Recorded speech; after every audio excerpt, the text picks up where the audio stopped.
Welcome to Half-Life 2, Episode 2. We are at the midpoint in our trilogy of episodes, which will conclude in Episode 3. To listen to a commentary node, put your crosshairs over the floating commentary symbol and press your use key. To stop a commentary node, put your crosshair over the rotating node and press the use key again. Some commentary nodes may take control of the game in order to show something to you. In these cases, simply press your use key again to stop the commentary. Please let me know what you think after you've had a chance to play this, our latest installment in the ongoing adventures of Gordon Freeman. I can be reached at gaben@valvesoftware.com. I get about 10,000 emails each time we release a game, and while I can't respond to all of them, I do read all of them. Thanks, and have fun. Starting Episode 2 in the crashed train has several purposes. From a story point of view, it establishes continuity with the end of Episode 1. But from a gameplay perspective, it allows players to reacquaint themselves with the basic movement controls in a safe, contained environment. Our earliest design had the player scrambling out of the wreck high above the canyon and forced them to make some precarious jumps to get to ground level. After seeing most playtesters fall to their deaths numerous times in the first 5 minutes of gameplay, we optimized for perceived rather than actual danger. Let's hope this still works. Stand back. Here goes.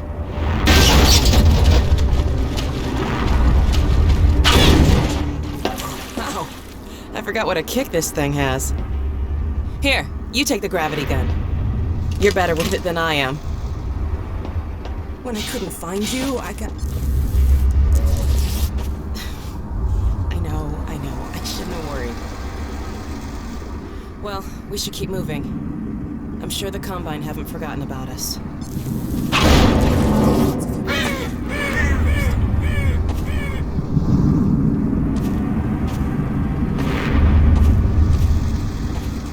The destruction of this rail bridge was our first opportunity to showcase our new cinematic physics technology. We wanted to convey to the player the scale of the train wreck, and the delicate balance the damaged bridge was left in as a result. The structural deformation of the twisted metal was modeled with the help of surface-based spring networks, driven by particle systems. In this case, we actually passed a rail car through the bridge and solved the deformation dynamically. For the collapse, we used an offline large-scale rigid body simulation, a technology typically reserved for the visual effects industry. In this simulation, we have about 750 moving parts, calculated with coarse, convex hulls. These in turn drove a skeleton network to which the high-resolution geometry was skinned. Okay? Particles were then emitted from the transforming geometry and calculated in-game. I hope we don't get many more. Having established the super portal as a threat in the opening vista, we decided it would make a useful landmark as the player traveled toward White Forest. In Half-Life 2 and Episode 1, we could count on the Citadel being visible in many of the maps, casting its shadow over the world. The super portal plays the same role in Episode 2, anchoring the player in a world while providing them with visual updates on the developing threat. The addition of beam effects and portal storm shockwaves help bring the portal to life and make it more than merely a static background element. For the ominous mass of clouds which swirl above the destroyed Citadel, we devised a shader effect to give the impression of depth and complex turbulence. The actual geometry rendered for this effect is a single flat polygon, but through a series of pixel shader effects, which composite several texture layers, we are able to achieve the impression of realistic churning clouds.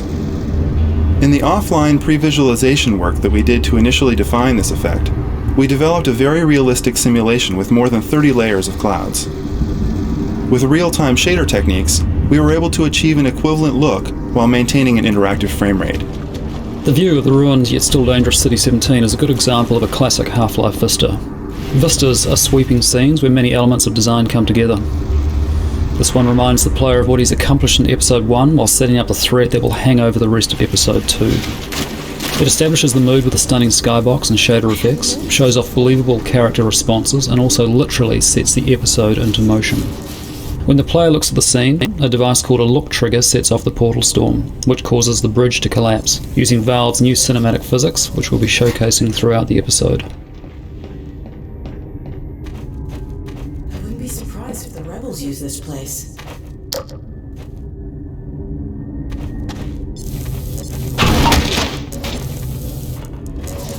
So I really don't think I had any idea of what I was getting into when I auditioned for the game, because I really had no clue what Half-Life was, what Steam was, or what Valve was about.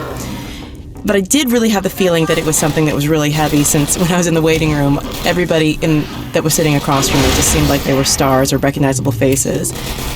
And then the first time that I sat down with the Valve team, they showed me some rough animations of Alex, and immediately I just couldn't keep my eyes off her. I mean, she actually looked like someone I could be related to, and that has never happened to me.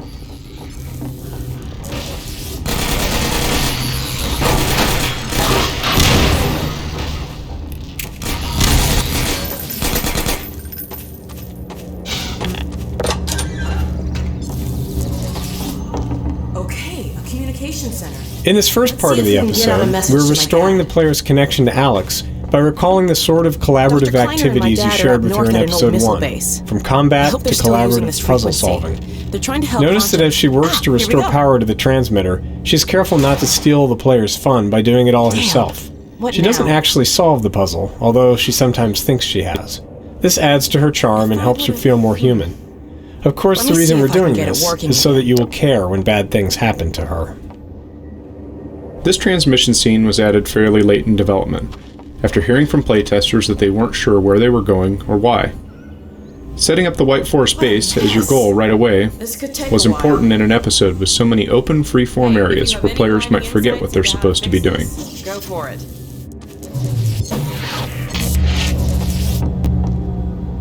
Not sure what I did, but it worked. Now, to check in.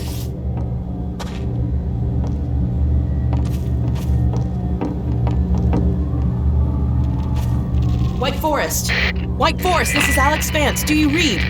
White Forest, come in. White Forest, are you there? Alex! My goodness! Is that really you? Yes, and Gordon too. We're okay. We made it out of City 17. Alex, thank God. I can hardly believe it. Don't worry, Dad. We're fine.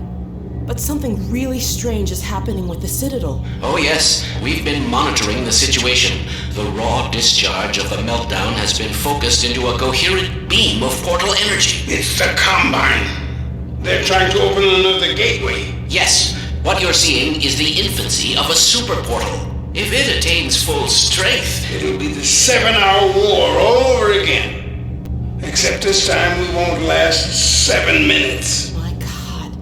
Gordon, what if that's why they were sending so much data from the Citadel?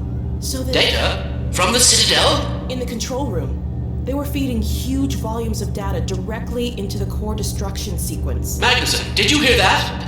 I'll bet it's the Combine portal code. Yes, I'm not deaf. I downloaded the whole packet. They've been chasing us ever since. Well, of course they have. You see, Kleiner, it's the linchpin of all of their plans. Well, I can see that. I never said... Somewhere in that sequence, they would have had to establish a connection with the far side. What you have there, young lady, is the specific contact code for the Combine overworld. Good God. Now, if I'm right about this, and I have no reason to doubt myself, you are carrying the very code Dr. Mossman had hoped to recover. Now, how soon can you get here? Well, we'll have to get our bearings, but we can definitely... There is no time to waste. We'll need to step up the launch schedule. And now, as soon as you get here with the signature data, we'll encode the satellite and get the damn thing into orbit. Get here as quickly as you can, you two. Dad! You're breaking up! Come in! Dad, are you there? Dad! No! Remote compliance. They're still tracked us. We need to keep passive moving. signature imprint. Mandate level restrictions. Come on, this way.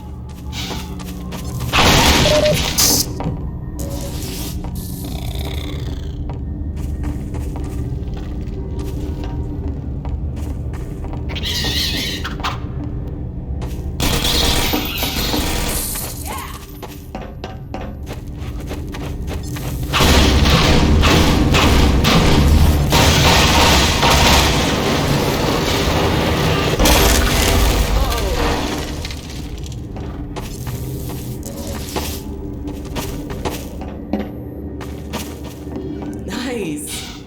Did the trick. I can always count on you to find a way through. Medical systems engaged.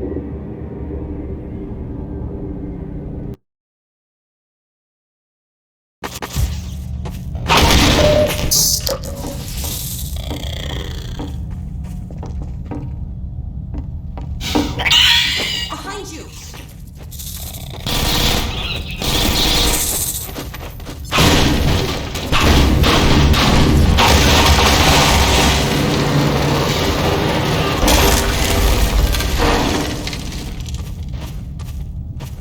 Nice!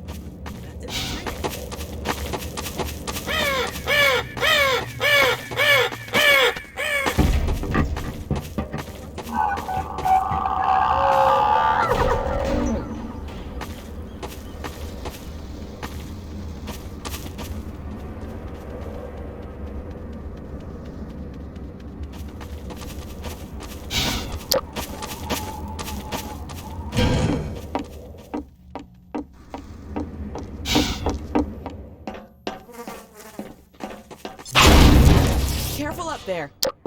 I'll keep watch out here.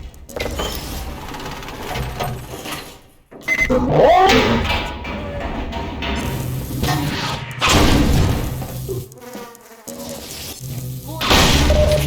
out here.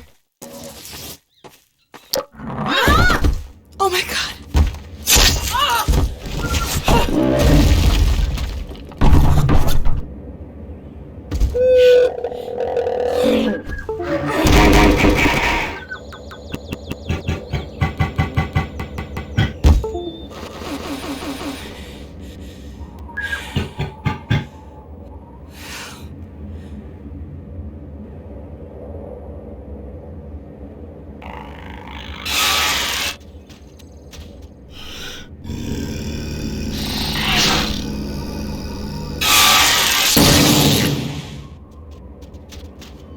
Kara! Jam! Coil!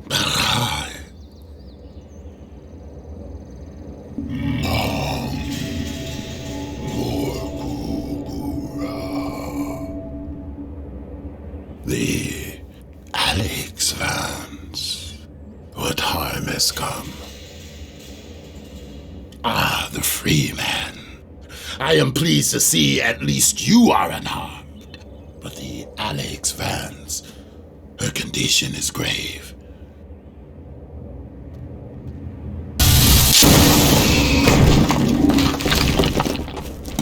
Healing her will require more than I alone can conjure.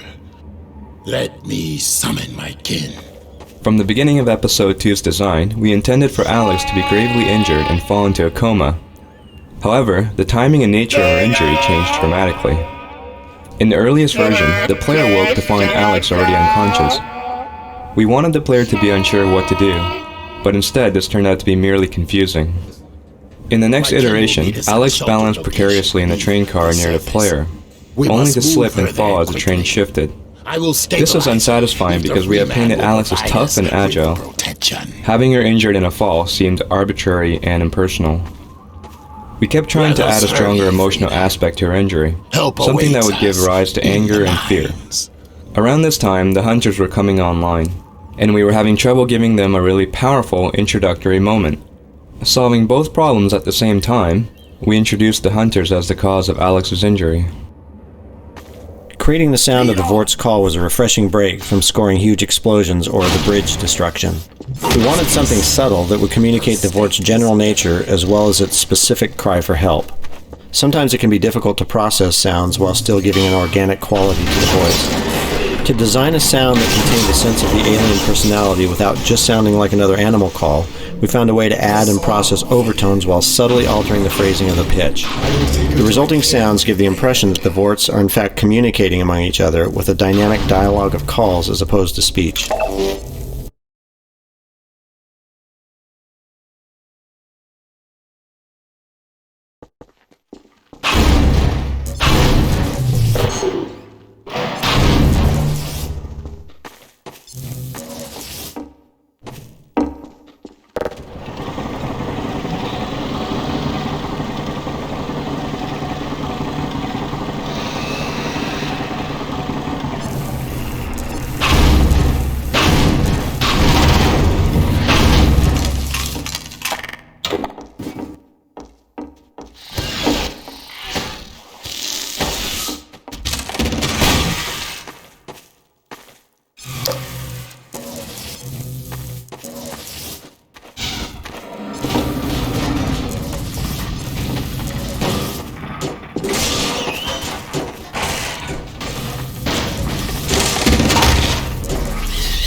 In early tests, playtesters didn't realize that Antlion grubs drop health nuggets, since they tended to pick up the nuggets by accident after squishing the grubs. In order to showcase the feature, we placed a grub on the far side of this webbing. When a player breaks the web, they squish the grub and send the nugget rolling. Most players chase the nugget and naturally understand how to exploit grubs in the future. The Antlion grubs were initially created for Half-Life 2, to visually flesh out the life cycle of the Antlions. We never found the right place for them in that game, but as we developed the Antlion environments for Episode 2, they were an obvious choice for Resurrection. In addition to their role in the life cycle of the Antlion, they provide an equally valuable service in these dark tunnels: light. As the grubs came to life, we made sure that killing them was more rewarding. In addition to the satisfying squish effects, we added the health nugget for ailing players. Soon, we found many players were compelled to squash every grub in the map. It's worth pointing out that grubs also play a role in our dynamic resupply system.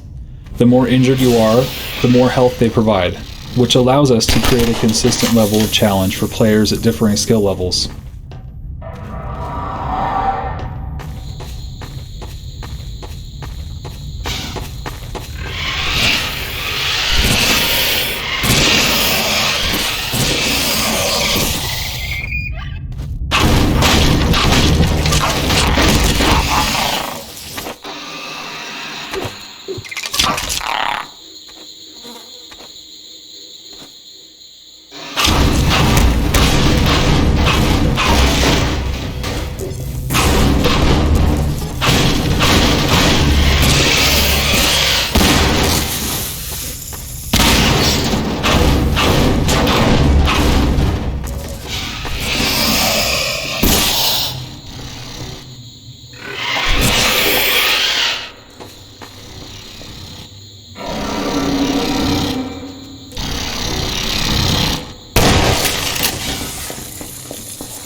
Griggs and Sheckley started off as minor characters who were just used to explain the setup for the turret battle. Dr. Freeman, Alex Once Vance is done, over here. they died fairly quickly, leaving the players alone to fend off the Antlion swarms. We found this left players unsure of their defensive strategies and would force them to visually survey the cavern before setting up defenses. It is well. So we made the two characters stronger and had them yell out their state to players, and even suggest what openings the players should cover. My kin are still This some gave distance players away. extra time to set up a For defensive now, we strategy must before the not Antlions be arrived. This also let us ratchet up the intensity level by slowly heightening their reaction to the As long as threats. you're down here, Freeman, maybe you can give us a hand. Once we realized this Let me worked, show you how we the decided to Antlion separate the sensors characters and create an Abbott some and Costello supplies style over here if you team need 'em. to do little bits Health and during the ammo, that downtime sort the of players were using to set up their defenses. We ended up with entertaining character moments that also cued the player on game state and events. This sensor will light up if an antlion's coming down this tunnel. More lights mean more antlions. When a tunnel lights up, we move a few turrets in front of it. Pretty simple, eh, Doc? Hey, Doc. On your way here, you weren't followed, were you? Don't listen to him, Doc. We're on edge because this place is riddled with antlions. The Vort says as long as we don't step on their grubs, they shouldn't hear us this far from the nest. Yeah, well, that's a theory I'd rather not test. We're down to our last two turrets, and even these are held together by baling wire and duct tape at this point. Nice to have them in a pinch, but I wouldn't exactly trust them with my life. Hey, Griggs, you might want to show Dr. Freeman where we keep the supplies, huh? Oh, yeah. Down there by the Vort. Everything you need for doctoring. They're coming. One light. Let's move. We have to defend the Vort. In Half-Life 2 and Episode 1, players learned that turrets will always attack them, unless they are reprogrammed by allies. We needed a new visual way to instantly show that these new turrets are also allies, and decided to hark back to the aircraft nose art of World War II. The elaborate turret design also hints at how bored Griggs and Sheckley must have been sitting down here by themselves. The turret battle design went through many changes. Early stages had the player controlling 3 turrets and not ever having to fight antlions directly. After playtesters complained of not having anything to do during the battles, we changed the number of turrets to leave the player underhanded when in later rounds all the tunnels are active. This creates a better mix of resource management and combat. Later, we added this tweaked version of the hopper mines to give players yet another tool for fighting the onslaught. Grab a gun. Down by the Vort.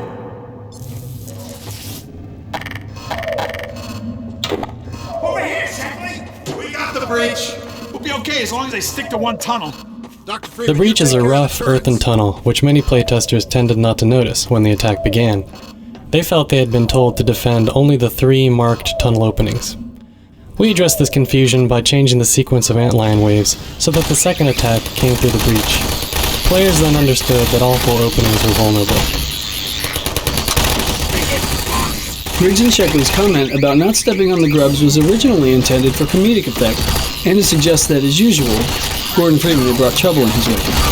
However, we found that some players took this comment too literally, and would spend the rest of the level avoiding grubs in fear of spawning more antlions. We experimented for a short time with making this an actual mechanic, bringing in antlions whenever grubs are squished, but this had several negative results. It made the tunnels far too difficult, and cancelled out any benefit the player got from squishing grubs for health. We decided to keep the grub behavior simple and rewarding.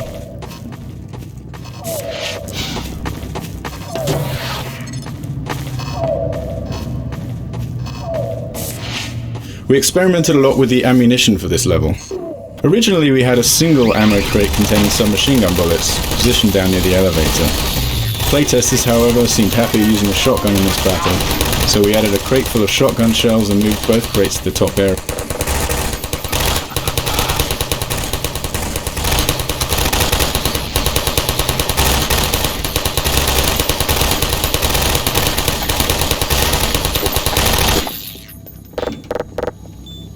Come on, try to keep up. Let's just stay here. We got 36. You handle it well, Doc. You see a bug on me, how about you try to get it off next time? I see it. Yeah, sure. They're only like 5 feet tall. At the climax of the turret battle, we introduced the Vortigaunt in full-on action mode. The player can and should take part in the battle, but we were very careful to make it fairly easy for him to hang back and enjoy watching the force clear the room of antlions. We wanted to show off the Vortigaunt's new abilities and get the player excited about the role they were going to play as active allies in the struggle against the Combine.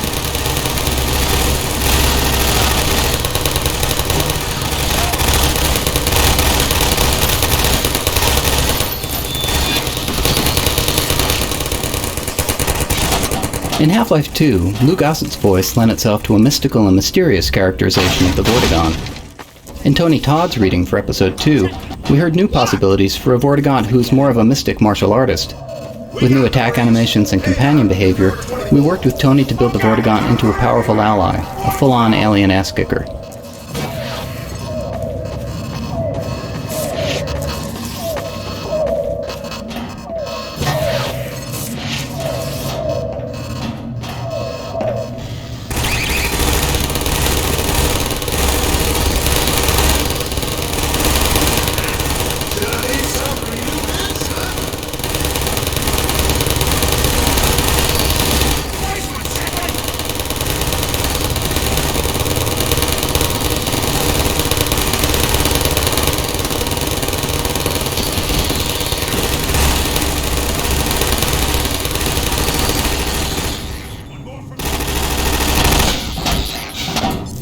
Every Half-Life game so far has started with Gordon Freeman weaponless. Assuming some players had just played through Episode 1, while others might not have played it at all, we had to decide how long we should spend parceling out new weapons and providing adequate time to player practice with each one.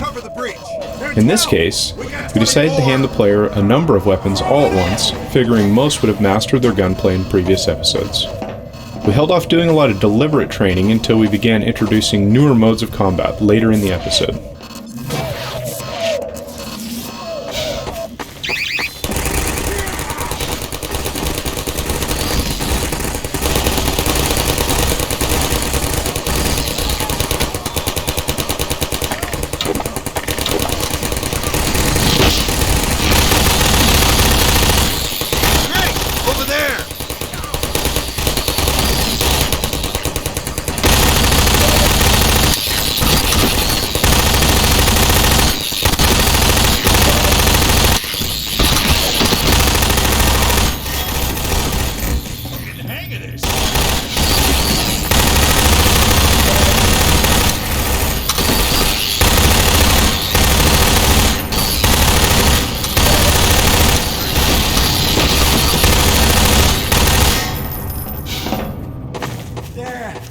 There can't be many more. What the hell makes you think that? We got 12. Incoming at 36. And the breach. And 24. Oh God, it's coming from everywhere.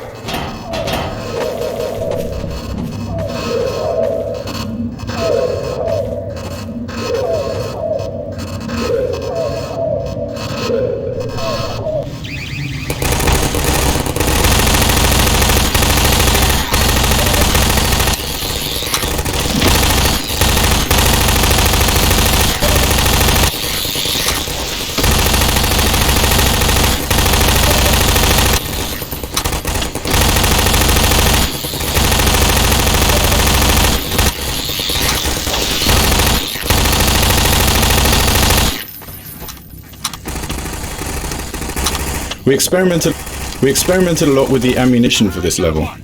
Originally we had a single ammo crate containing submachine gun bullets, positioned down near the elevator. Playtesters, however, seemed happier using a shotgun in this battle, so we added a crate full of shotgun shells and moved both crates to the top area, so players could easily trade off between different styles of gunplay. We'll take 36. Got to watch all the tunnels, Freeman. We can do this, right, guys?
we got 3 lights! Why are they so many?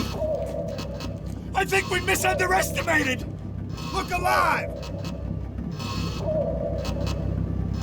Get ready. Oh God! Get ready! 3 lights!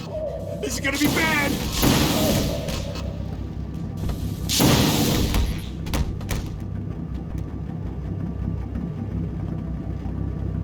Hey, it's the Vorts! They made it!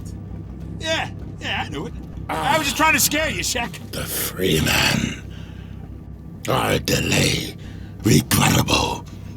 We killed many antlions, yet many more remain. We must attend to the Alex Vance. There is no time. More antlions approach. We shall quiet them.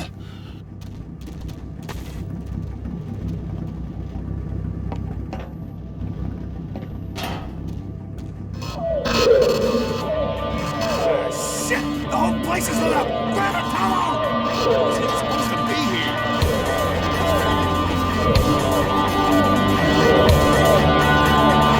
Where, Freeman?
Near the green light!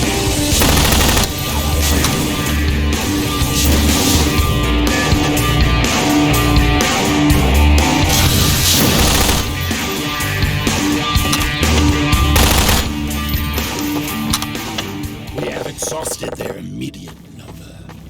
Now to the next matter of urgency. The Alex Vance. Her injuries are grave. This will necessitate deep submersion in the vortexine seed. We require the larval extract. Oh, yes. The extract. Yes. Agreed. I will make the journey to seek the extract deep within the nest, in the sacred nectarium. But I cannot hope to bring it back alone. We must remain to keep the Alex Vance alive. Please, Freeman. Join me. Yes, take yes. There is no finer companion. Well stated.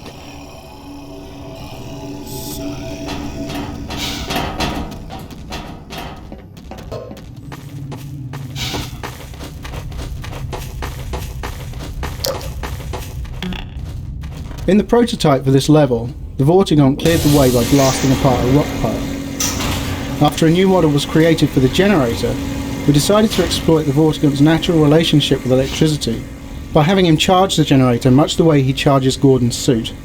We were then able to use generators as Vorta gates throughout the level to indicate areas the player could only enter with the Vortigaunt's assistance.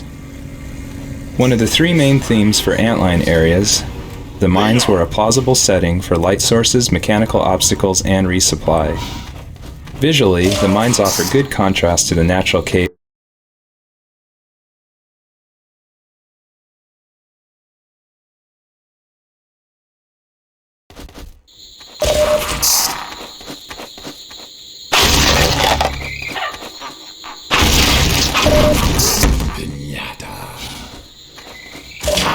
The Antlion web stacks, grubs, and workers show off a new illumination shader we developed especially for this level.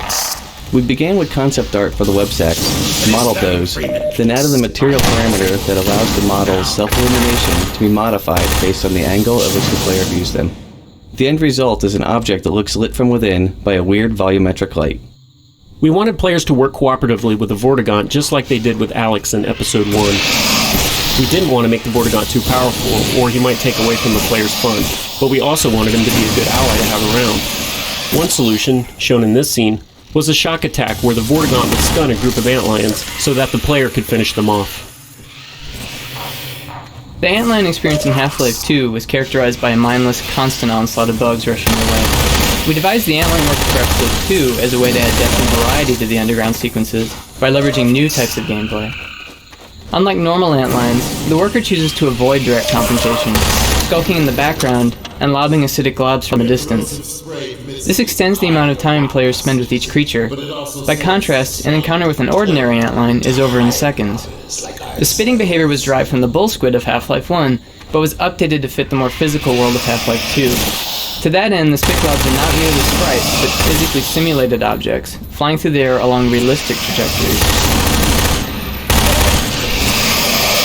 This cave was originally designed with a pit in the middle, so the player could punt antlions into it with a gravity gun. In playtest sessions, however, very few of our playtesters actually used it in this way.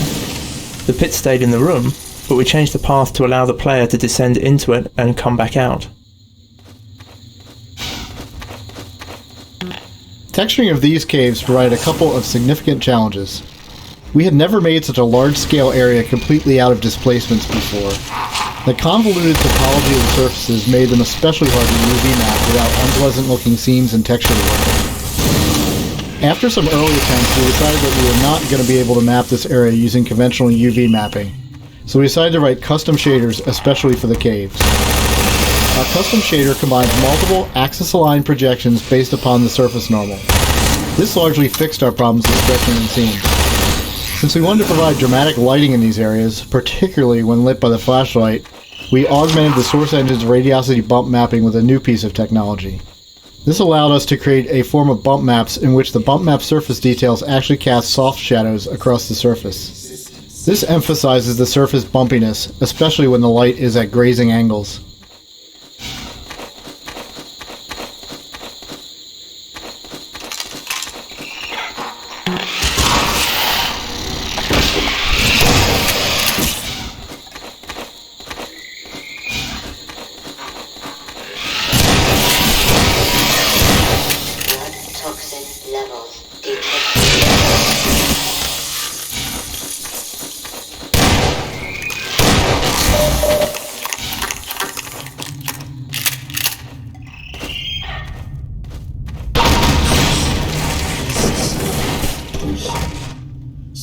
Turning the Vortigaunt into an expressive character was a challenge for animators, given that he doesn't have what you call a traditional face.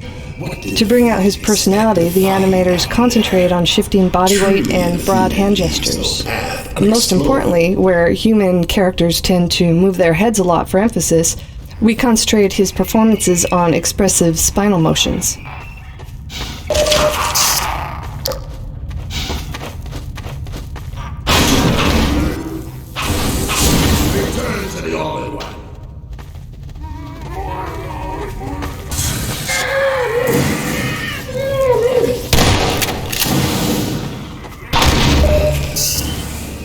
Wherever possible, we try to mine our robust physics engine as a source of novel puzzles. It's especially valuable for giving realistic feedback to the player solving the puzzle. In this scenario, we designed the elevator to sink slightly whenever the player steps on it, giving instant intuitive feedback that it reacts to weight. This made it far more likely that the player would understand that he was dealing with a counterweight puzzle. So that we may proceed together.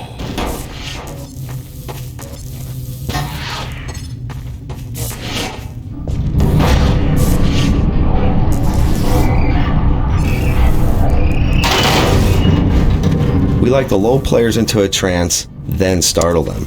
Here, we convince players they are expected to explore and solve puzzles for a long time. Then we abruptly change the mode of gameplay by throwing grenade-lobbing zombies at them.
valuable companion.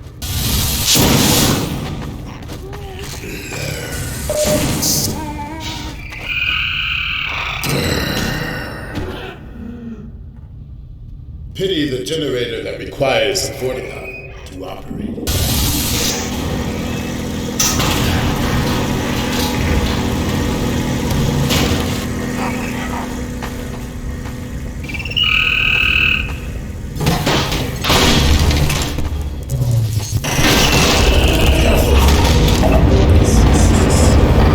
Whenever possible, we try to give the player a glimpse of their eventual goal, even before they realize it is their goal. While we try to design such moments intentionally, sometimes the opportunities present themselves. In this case, while setting up the gag where the rail car slides into the abyss, we opened a hole in the wall and discovered a view of the distant thumper. It became clear that we could tailor the view across the track page to foreshadow the spot where Gordon would eventually end up.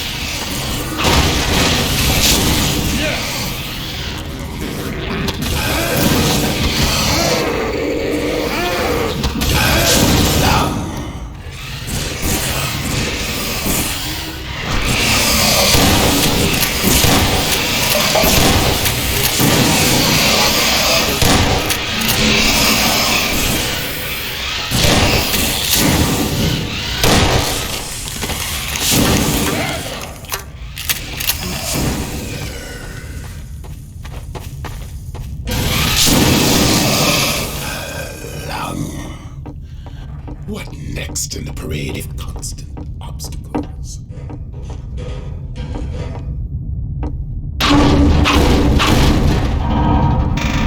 Fear not.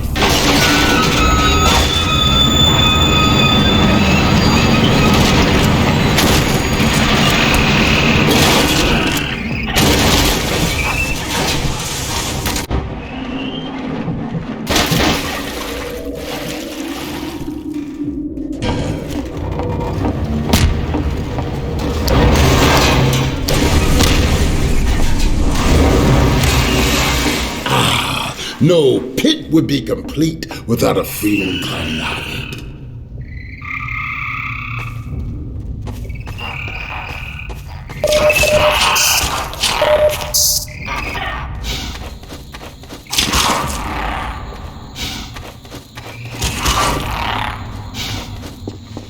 Behold, across the chasm, that immense repellent device promises to cease from endless Antlion attacks.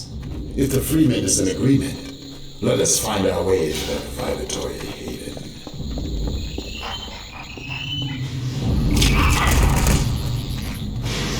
The vibratory device is the most effective anti-attack.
Formation well in hand.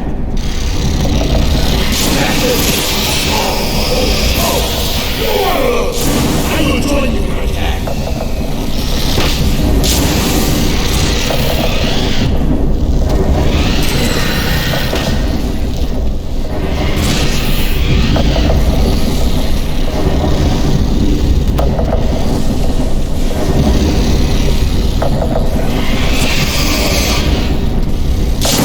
Vortigon's Dispel Attack is a radial explosion that takes out a swarm of antlions. It looks most impressive when seen from above, but that's not a perspective the player gets very often in the tunnels.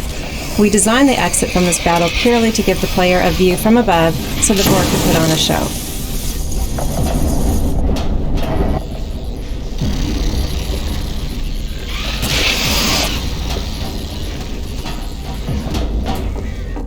Observe how all below, heedless of our escape. Well, this is all very amusing, but we must not forget the gravity of our errand to heal the Alex lands.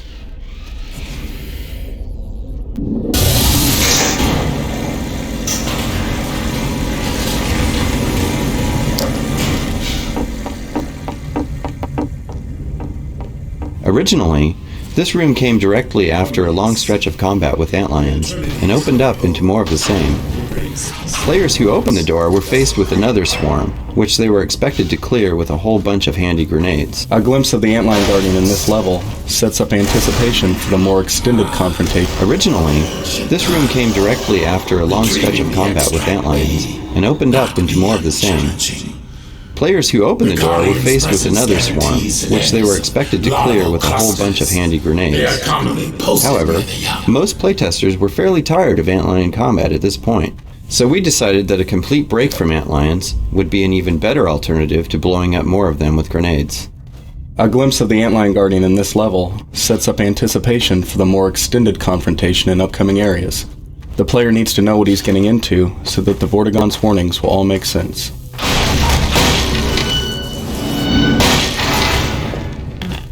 For most of this episode's development, there was a counterweight puzzle in this area, one the player had to solve while under attack by antlions. Although it was a clever puzzle, we felt the underground experience was already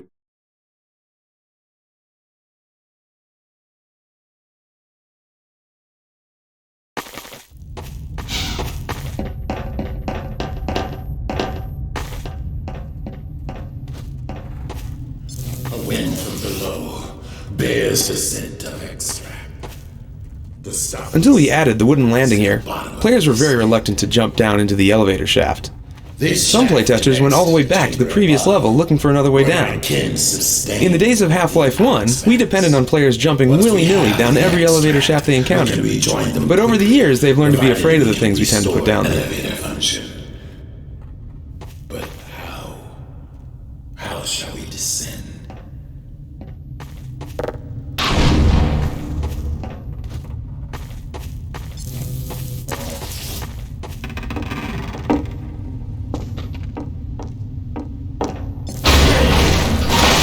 We must find a way to stop. Remember!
One of the major graphical enhancements we made to the source engine for Episode 2 was the addition of shadow mapping for the player's flashlight. This allows the flashlight to cast soft, dynamic shadows into the world, adding realism and drama to the scene, particularly in dark underground areas like this one, in which the use of the flashlight is required to navigate the space. As you move around, notice that all objects in the world cast and receive realistic shadows from your flashlight.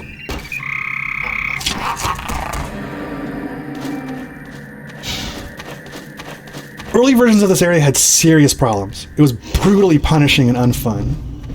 We were trying to make an experience about timing and tension, but playtesters perceive this as another boss battle. But without physics and explosives, there's no way to kill the Guardian. They would empty all their ammunition into him and die horribly over and over. Early versions of this area had serious problems. It was brutally punishing and unfun. We were trying to make an experience about timing and tension, but playtesters perceive this as another boss battle. But without physics and explosives, there's no way to kill the Guardian. They would empty all their ammunition into him and die horribly over and over before giving up and running away. They hated it. Our first solution to this problem was to add an arena immediately before the maze, where we hoped players would use up most of their ammo and on head crabs and barnacles and not even try to shoot them. But clever players managed to lure the head crabs into barnacles and rush past while the barnacles were feeding, arriving in the Guardian's lair with plenty of ammunition and again, the false impression that they could kill the boss. In the end, it was necessary to have the Vortigaunt tell the player, "Remember, do not kill the Guardian or the extract will be ruined," therefore justifying why you wouldn't be able to do what we didn't want you to do and what you couldn't do in the first place. This area is really fun now. The battle is almost exactly like the original layout. The big difference is that we're communicating our expectations to the player, rather than having them.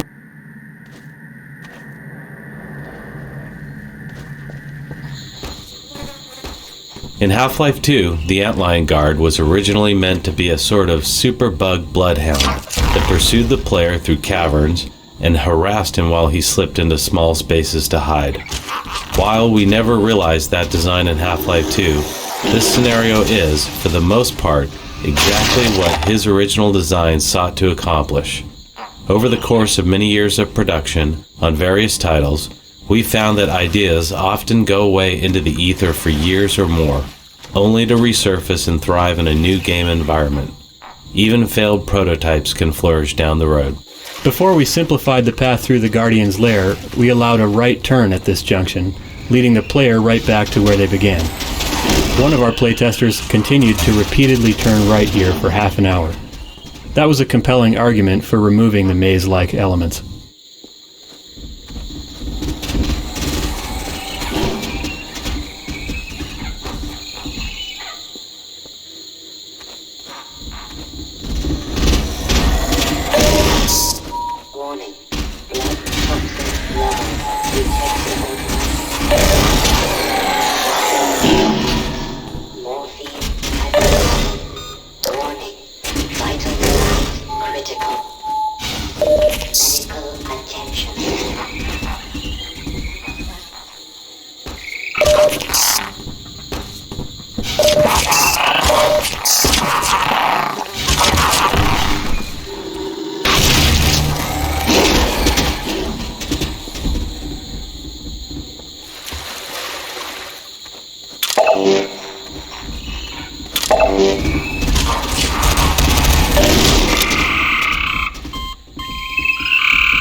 The Antlion tunnels, carved out by worker Antlions using their acid secretions, make up the third of 3 subterranean spaces with a distinctive visual style, man-made mines and natural cave formations being the other 2. The presence of crawl spaces was dictated by game design, but they evolved into chambers that fit logically within the life cycle of the Antlions. Here, the young grubs can develop and feed in safety, although, conveniently for the player, they cannot digest useful items such as health kits. One change we made to Episode 2 was to decouple the flashlight power from the suit power. Playtesters constantly had their flashlight on during the guard chase sequence and were unable to sprint to safety because the flashlight drained their suit's sprint ability. We wanted players to be able to outrun the Guardian with their flashlight shining. Sometimes we are forced to make trade-offs between conventions we've established in earlier installments and gameplay we need now. It would be silly to not have cool-looking underground passages just to keep flashlight behavior consistent until the end of time.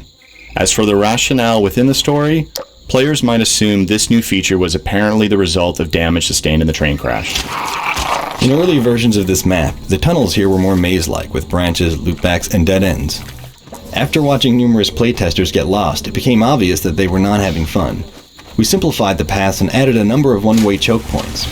The curving tunnels still keep the player in suspense, but as long as he keeps moving, he'll continue to progress, with very little time wasted in retracing steps.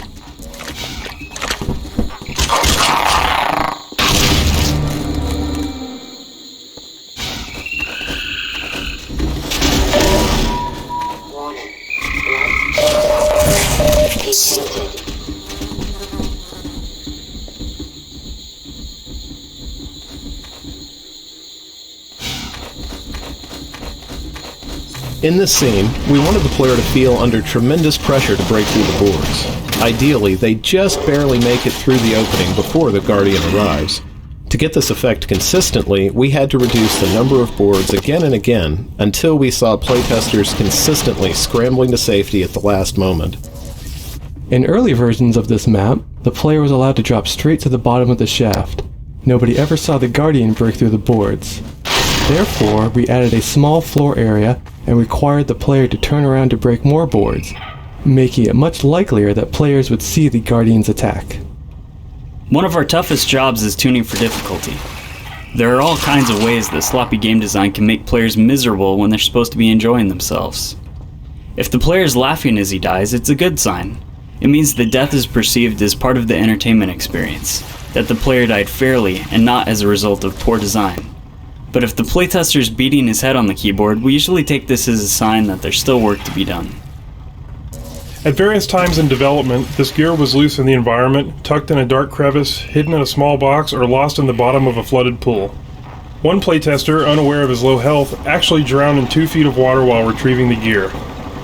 We realized that attaching the gear to a chassis identical to the engine motor was the best way to help the player make the connection between this gear and the empty space on the other assembly. This puzzle proved surprisingly difficult for many players. In an earlier version, not only did you need to find the spare gear, but this elevator was connected to a disabled generator that wouldn't operate until you also attached a crank and jump-started it with the gravity gun. Although it sounds simple, most playtesters got stuck here for many minutes. We kept simplifying until we hit the version you see here. Abide a moment longer, Freeman, that we may proceed together!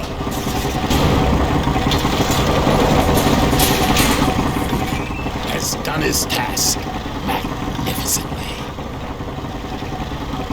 The scent of rye perfection beckons. Follow me while I track you to the source. You have done the hardest work, admitting entrance to this chamber. Truly, the life of Alex Vance is in able hands.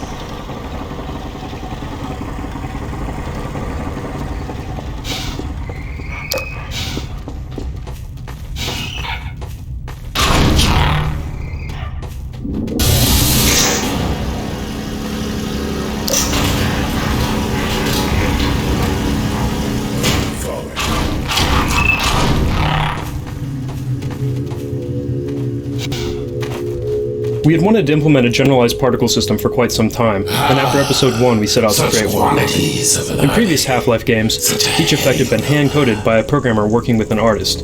It was effective, but not easily scalable. Our new system drew upon the aspects we found most useful from team members who had worked with both real-time systems in games and offline renderers for movies such as The Lord of the Rings. The results were an artist-friendly, modular, component-driven system. Each system can have renderers which display the particle in some form, initializers which set up certain properties of the particle, operators which carry out actions upon the particle each frame, constraints, which provide movement limitations such as collision, forces which impart complex dynamics, and emitters which determine how each new particle is created. Together, they are plugged into a system as needed to be as lightweight or as complex as required for the effect. Each individual component is simple, but when combined can create rather complex dynamics. Furthermore, adding additional components to support the specific needs of a game or a mod is easily done. The results can be seen in everything ranging from the simple glows of the larval extract here, to the Citadel effects, blood, smoke, hunter effects, portal effects, fire, and so forth. Dynamic effects are now in the hands of the artists, who can use them to create whatever is needed, from unique one-offs in specific levels, to generalized effects for gameplay. When the Vortigant discovers the extract, we wanted to do something to distinguish the nectar from all the other glowy alien substances that we've seen in the caves so far. Therefore, we had him perform a bit of a chant and had the extract give off a show of its own. Truly, well done. You bear some traits we thought innate to Vortigine. Antlion husbandry was once our ancestral practice. The creatures exude many valuable compounds. The extract is the most prized by far. It dissolves her false veils to divide the vortessence. All this you shall witness when...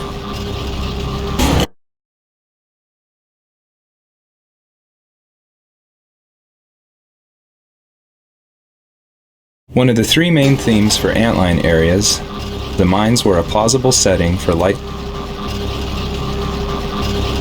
No pulse. Stop. She ebbs. If we lose her, we lose all. One of the most significant story meetings we had near the beginning of episode 2 concerned how much we were going to reveal about the G-Man. Once we decided exactly how much to explain, we had to come up with a way of revealing it. Alex's healing sequence offered the perfect way to pull Gordon out of mundane surroundings and put him in a realm where the G-Man can speak to him directly, but dialogue is only one of our tools for narrative. By blending images from the past, the present, and the immediate future, we continue to stitch together the Half-Life story over time. We make clear that the events at Black Mesa continue to resonate, and we draw the strongest connections yet between Gordon, the G-Man, and Alex and Eli Vance.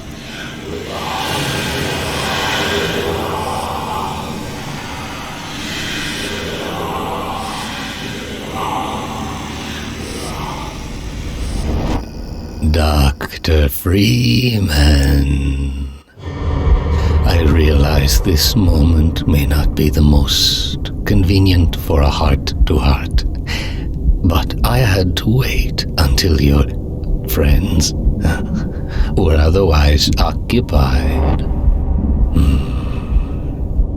There was a time they cared nothing for Miss Vance, when their only experience of humanity was a crowbar coming at them down a steel corridor.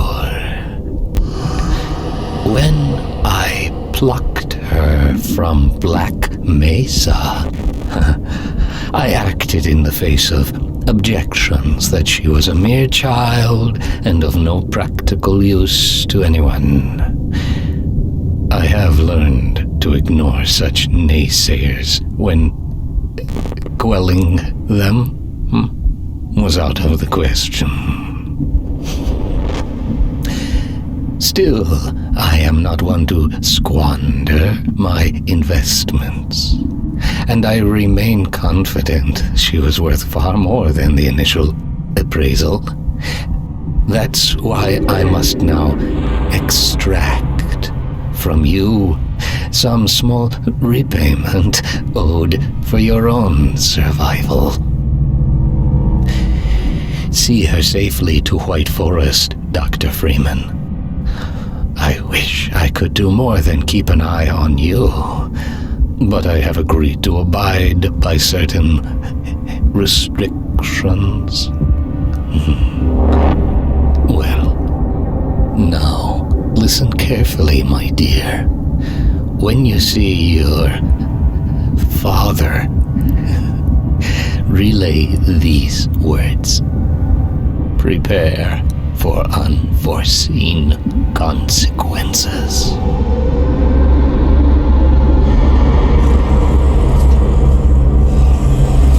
She stirs.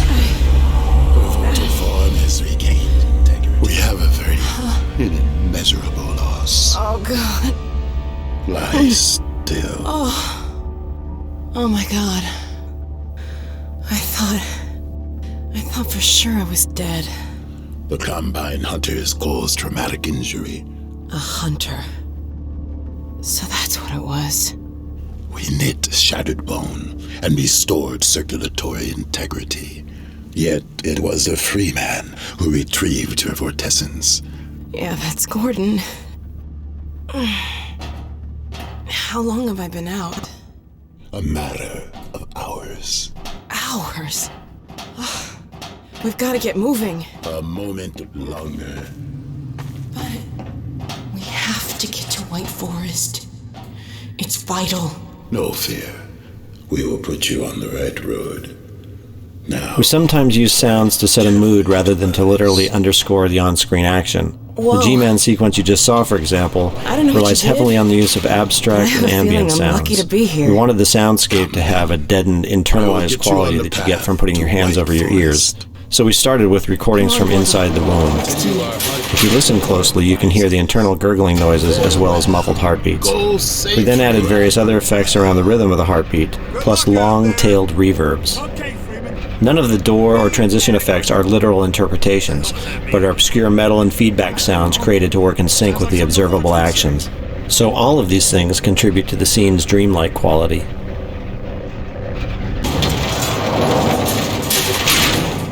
I really consider working on Alex my acting school because it has stretched me.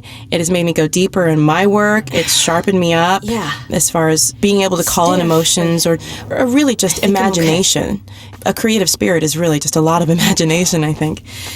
And afterwards, I always seem to be sharper in everything I do. I always have a good show at night, or I always go on to the next job with a heightened awareness or a heightened presence. And it's only helped me. So thank you, Alex, for that.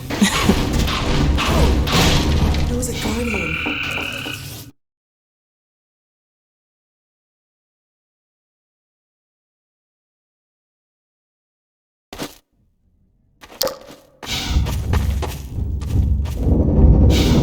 In this vista, we release the player from the confines of the subterranean world and thrust them into a vast open space on a scale rarely seen in our previous games.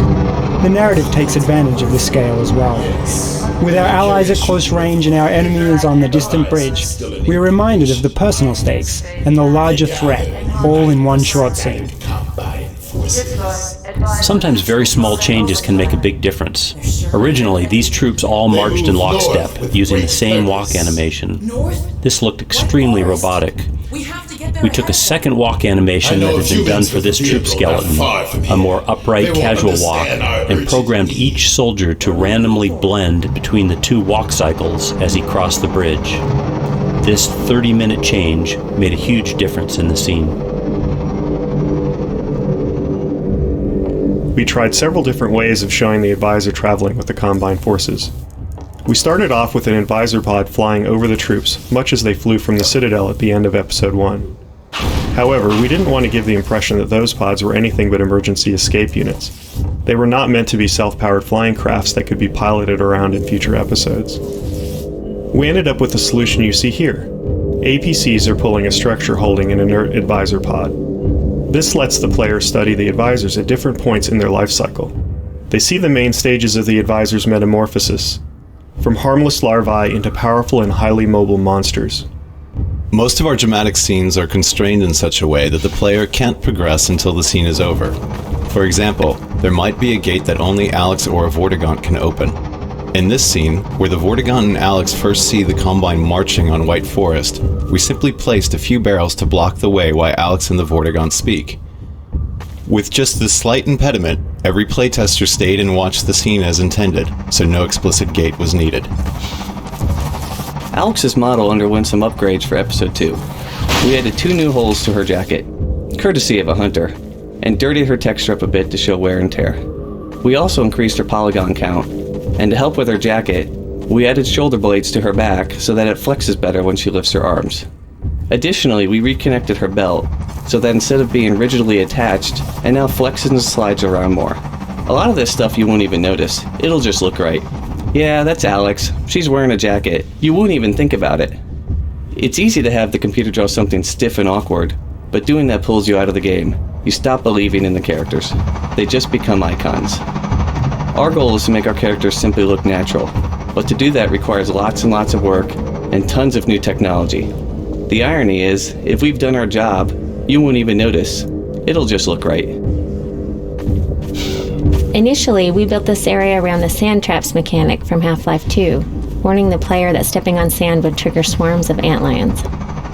Soon after the warning, however, the safe islands of rock ran out and the player was forced to run across the sand as quickly as possible. Players were confused by this and upset because Alex and the Vortigaunt would simply say they had no choice and head straight across the sand. To solve this, we decided to stage the combat with safe zones around Thumpers instead. This vista is one of the largest open outdoor areas we've tackled in our games. When rendering such an area in real time, it's necessary to use various level of detail techniques made available to us by the source engine. For example, the distant foliage and combine enemies are rendered with far fewer polygons than they would be if they were meant to be viewed up close. Additionally, the organic shapes used to model the rocky outcroppings and valley floor below use complex shading operations to combine a relatively modest amount of texture data. This trade-off, which requires a manageable amount of texture data, allows us to use more polygons, enabling us to represent more organic shapes which are in contrast to the orthogonal forms common to our traditional urban environments. Early in the development for this level, we used an animation for Alex that showed her as clearly injured as she ran along behind the player. This really slowed her down, however, and playtesters did not enjoy waiting for her to catch up or going back to retrieve her. To address this, we started a recovery in the preceding map to make sure she was healthy enough to run at a regular speed before reaching this area. Some testers had trouble realizing when they were doing damage to the Antlion guards, so we've added a bleeding effect that grows more serious as the guards' hit points decline. This kind of visual feedback makes more intuitive sense to the players. It suits the biological nature of the creature and frees us from having to rely upon spoken explanations of gameplay.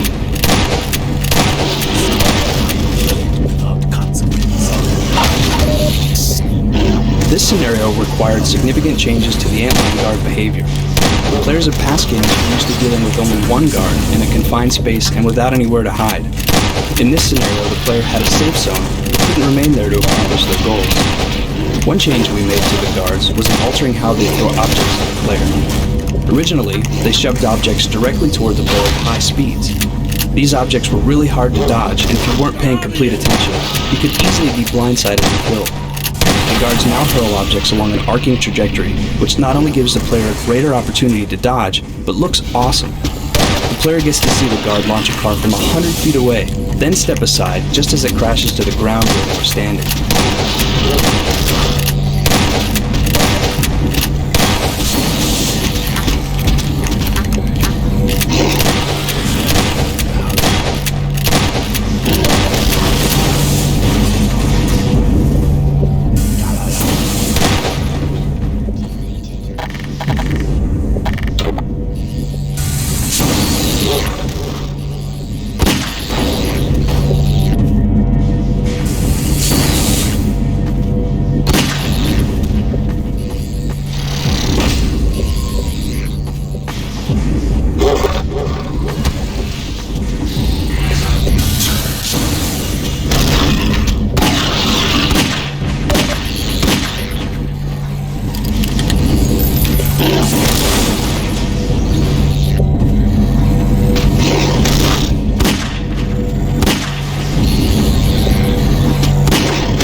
We wanted to create a tension between Gordon and the Antlion Guardians that would develop over several levels and only resolve out here in the open.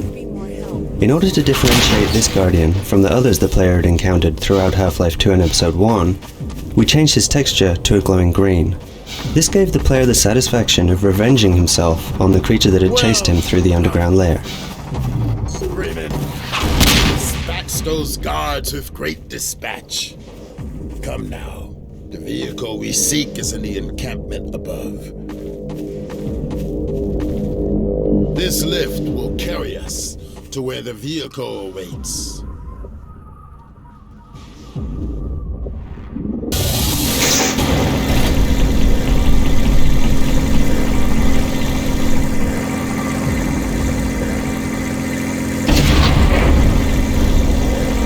Looks like the elevator's stuck up there.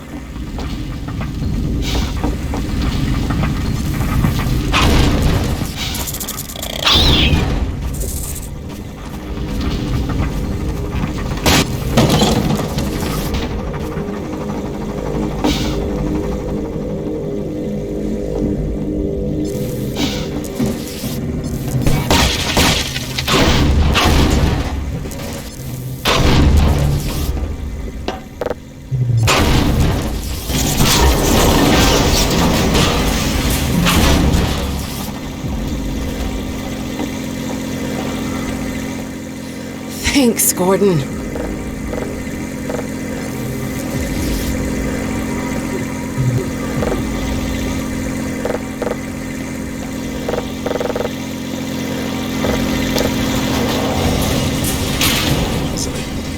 The sentries should have spotted us by now. You think the Combine found them? Such a theory is hardly far-fetched.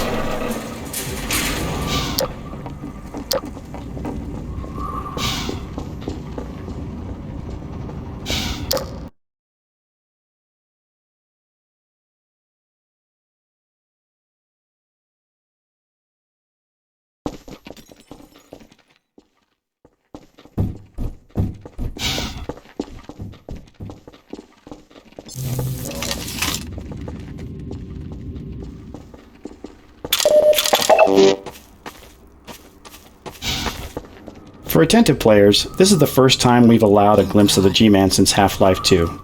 In Episode 1, we suppressed the G-Man's visitations completely to show that he had lost track of Gordon.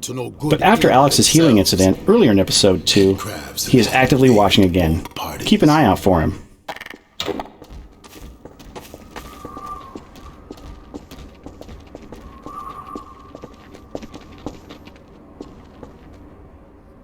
Hey, look!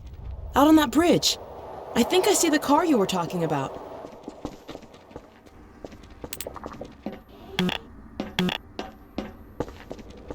It appears they attempted an escape, but made it no farther than the abyss. Well, if they got it over there, maybe we can jump it back to this side.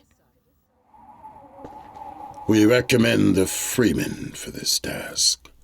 Hey, I'm feeling a lot better. That condition will not last long if you plunge into the toxins below. We would do well to lend our protection from above, while Freeman skirts the hazards in the pit. This mounted gun may prove useful.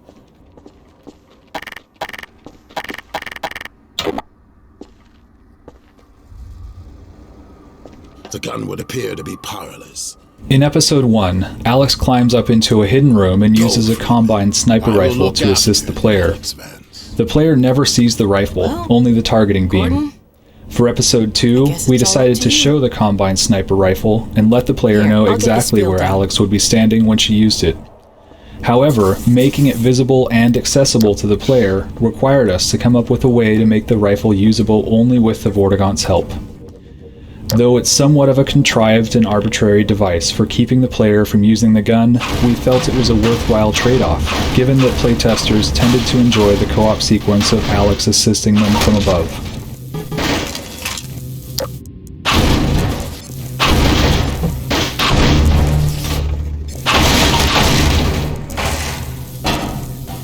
The ambient sound of the poisoned zombie breathing was placed here to make the descent into the building scary.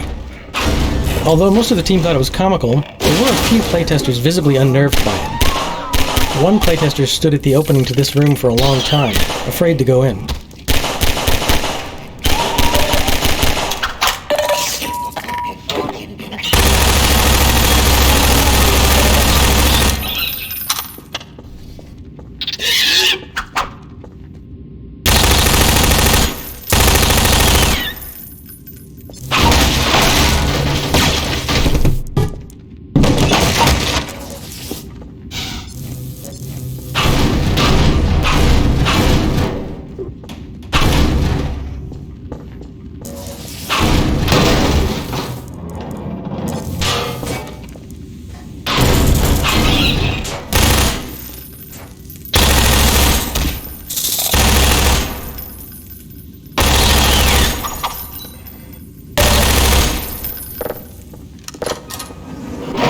Training players who haven't played previous episodes is always a challenge.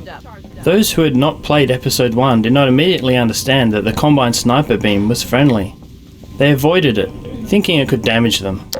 Therefore, we added this staircase scenario, where we reintroduce Alex's sniper behavior and make a show out of her shooting a zombie to protect the player.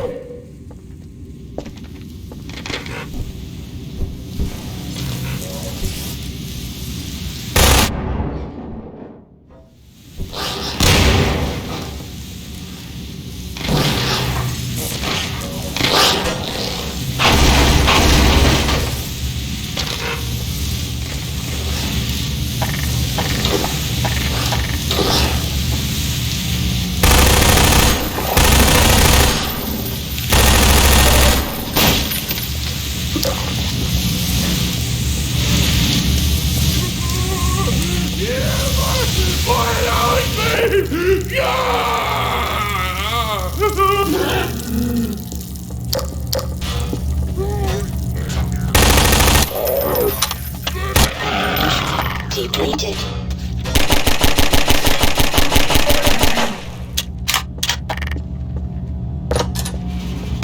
This is an instance where observing playtests gave us ideas for tuning the experience. In an early version, playtesters would trigger the lights to go out and the zombies to wake up. Then, they would run out of the room and close the door. After seeing this repeatedly, we added a trigger allowing the zombies to open the door and chase the player. In this scene, we rigged an entity called a physics explosion to create movement among the boxes inside the dumpster. One playtester we had threw a grenade into the dumpster, and the physics explosion entity caused the grenade to fly back out. The player was surprised, thinking the zombie had tossed back his grenade. Although this happened by accident the first time, we went ahead and set up the entities to make sure it would happen for every player who lobs a grenade into the dumpster.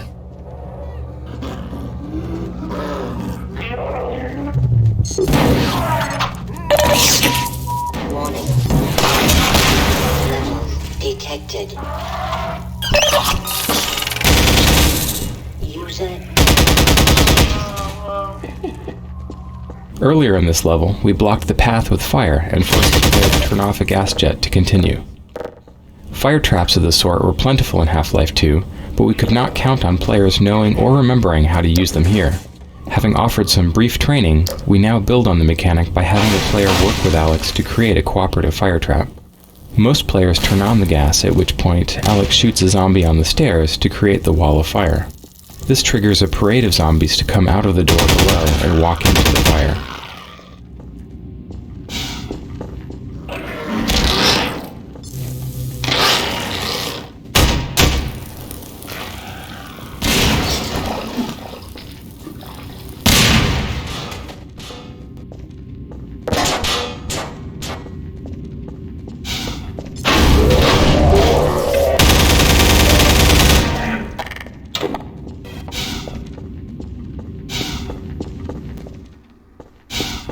Saw blades were a prominent weapon in Half-Life 2, and we wanted the player to recognize them as part of their arsenal in the upcoming warehouse battle.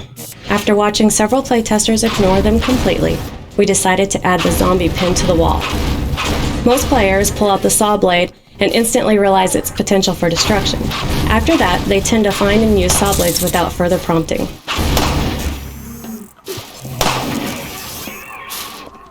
The battle in the warehouse was created fairly late in the development of this map, when we realized that the level had a steady stream of combat, but no real climax.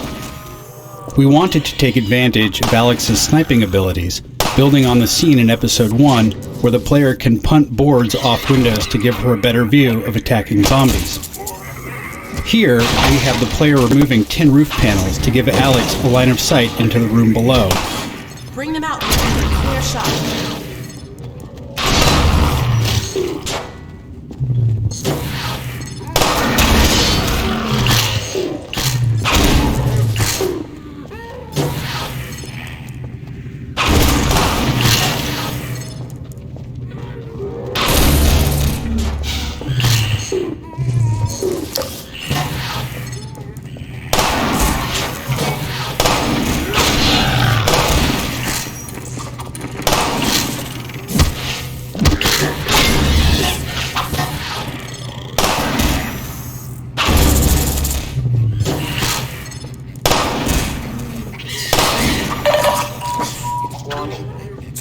Toxin level detected. Automatic systems engaged.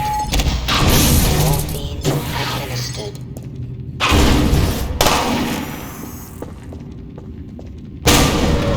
Lure them into the open, Gordon.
As much as possible, we try to create small surprises for the player that aren't related to combat at all. With this forklift puzzle, we wanted to trick the player into assuming that once they operated the lift, the puzzle would be solved. However, the player soon realizes that the obvious solution is actually a bit of misdirection.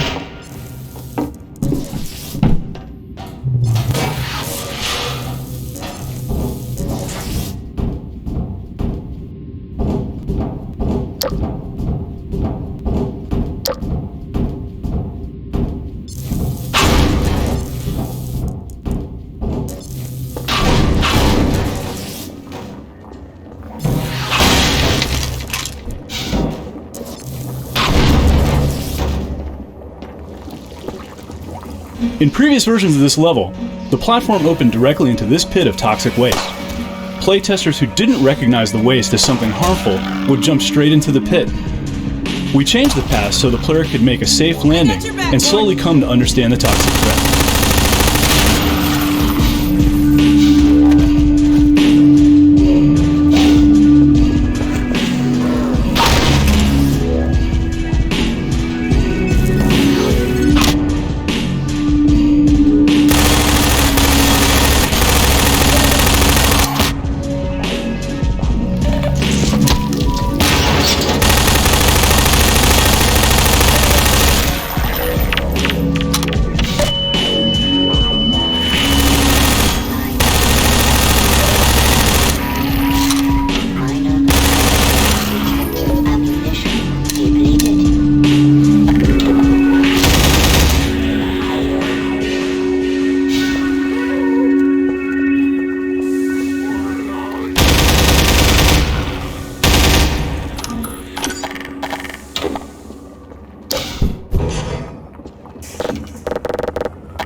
We always look for opportunities to add narrative touches in our levels. The idea behind this chair, the submachine gun, and the beer bottles is that someone used to sit here, drink beer, and drop grenades into the pit of zombies. We give the player the opportunity to reenact this experience by giving out unlimited grenades and spawning zombies as soon as the player reaches this spot.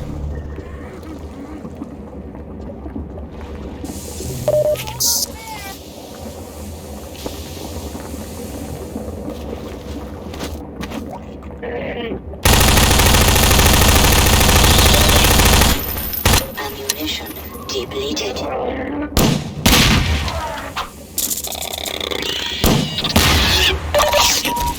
Warning. Levels detected.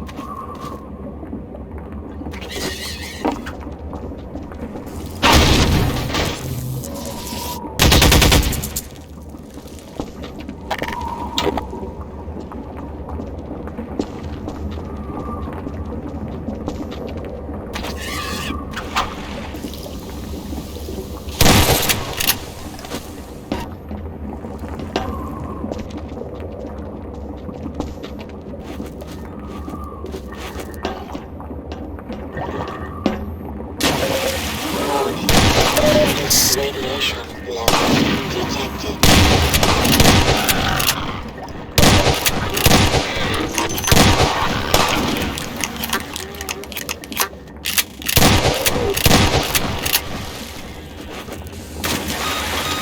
Vital signs are dropping.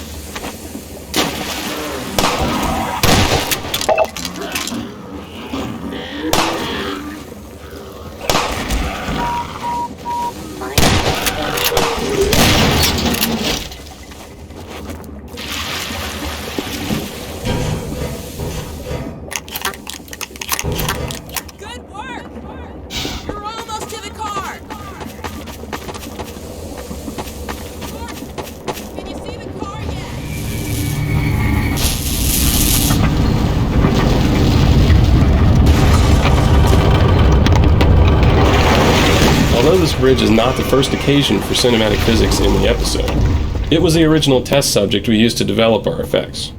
In early prototypes, the bridge started off in its broken position. It was a static object the player had to navigate to retrieve the car. When we incorporated the cinematic physics, we thought this bridge would be a great opportunity for players to see an immense piece of the environment transform before their eyes. The bridge collapse not only showcases the cinematic physics, it reminds players of the growing threat from the super portal, and sets up the navigational puzzle they must use the car to solve.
Having decided that we were going to rely on a car to get to White Forest, we had to figure out how to get Alex into the vehicle. Games often accomplish this by moving their characters close to the vehicle and then teleporting them inside in a very visible and jarring manner. Great, We knew this would ruin Alex's believability as a character, so she had to smoothly get into a vehicle the way you would expect a person to in real life. This was no small task, given all the strange angles and positions the player could work the vehicle into. Look at this car. Alex also needed multiple entries into a vehicle, given that the doorway she wanted to use could be blocked or otherwise inaccessible. Shotgun. The This also provided interesting moments for Alex, where she could vault over the hood of the vehicle in a very heroic fashion. The interaction between her and the vehicle was intriguing just by itself. We'll keep on the lookout. Once we were sure she could enter and exit the vehicle convincingly, we then had the task of making her believable as she sat next to you. Our first experiments revolved around Alex reacting to the physical nature of the vehicle. Our bonds are of nature. When it crashed into a wall, she needed to be jolted. When you went around a bend, she needed to lean with the momentum of the car. These details were crucial in making her feel like she was really going along for the bumpy ride with you. We also wanted her to be very aware of her surroundings and what the player was doing while in the vehicle. If you ran over a zombie, she needed to echo the internal reward the player felt for accomplishing the feat. If you were about to hit the wall, we wanted her to flinch and react to the impending collision, much as the player at home would be doing. There was a fine balance between making her too much of a backseat driver or having her be too quiet next to you. Ultimately, we wanted Alex's presence in the vehicle to seem so natural that players would never consider it anything other than normal. I don't think I really got the full scope of what Alex Vance is or how she's created until the first time that I went to Valve headquarters. And what was really important was that I got a better idea of how big the team was. I mean, a lot of people work really hard to make Alex Vance who she is. And, I mean, you hear my voice and, you know, it's easy to say, oh, that's Alex, or Jamil is Alex, but that is so not the case. These people spend hours in front of their computer or writing their scripts or dreaming up this beautiful person, and it really just... I'm just the cake topping, really. The original Episode 2 vehicle was dubbed the Jalopy, which says something about how uncool it was. Early feedback was that it seemed too similar to the Half-Life 2 buggy. So we decided to redesign it so that players would feel excited rather than disappointed when they saw the car. Alex's original line when she first saw the Jalopy echoed the feelings of many early viewers. What a wreck. Forget about White Forest. We'll be lucky if we make it to the end of the block.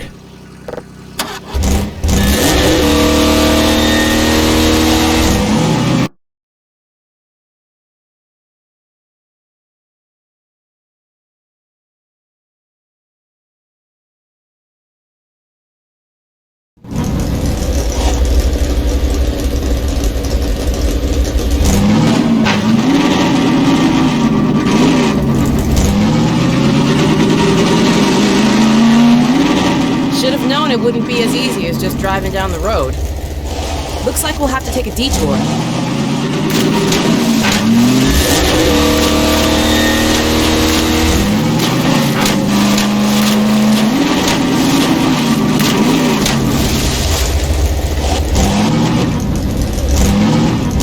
A radio tower. If it's working, we need to send a warning to White Forest. They've got no idea the Combine's heading their way.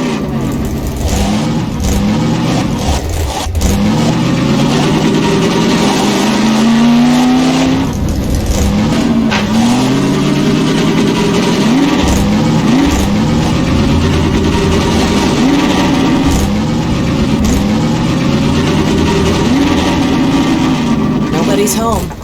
Wonder how long it's been deserted. They must have a transmitter in one of these buildings.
I'll keep a lookout while you poke around inside.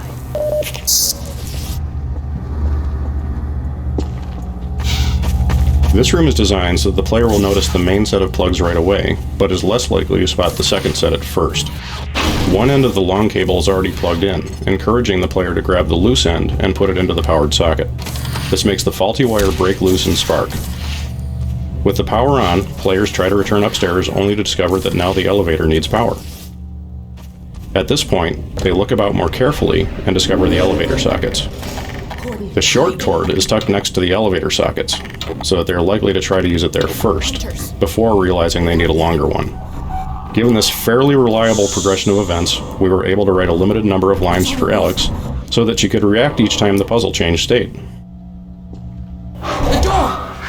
The scene where Alex sees the hunters for the first time since her injury was meant to be a turning point for her as a character, and an emotional highlight for the episode, both for Gordon and for Alex.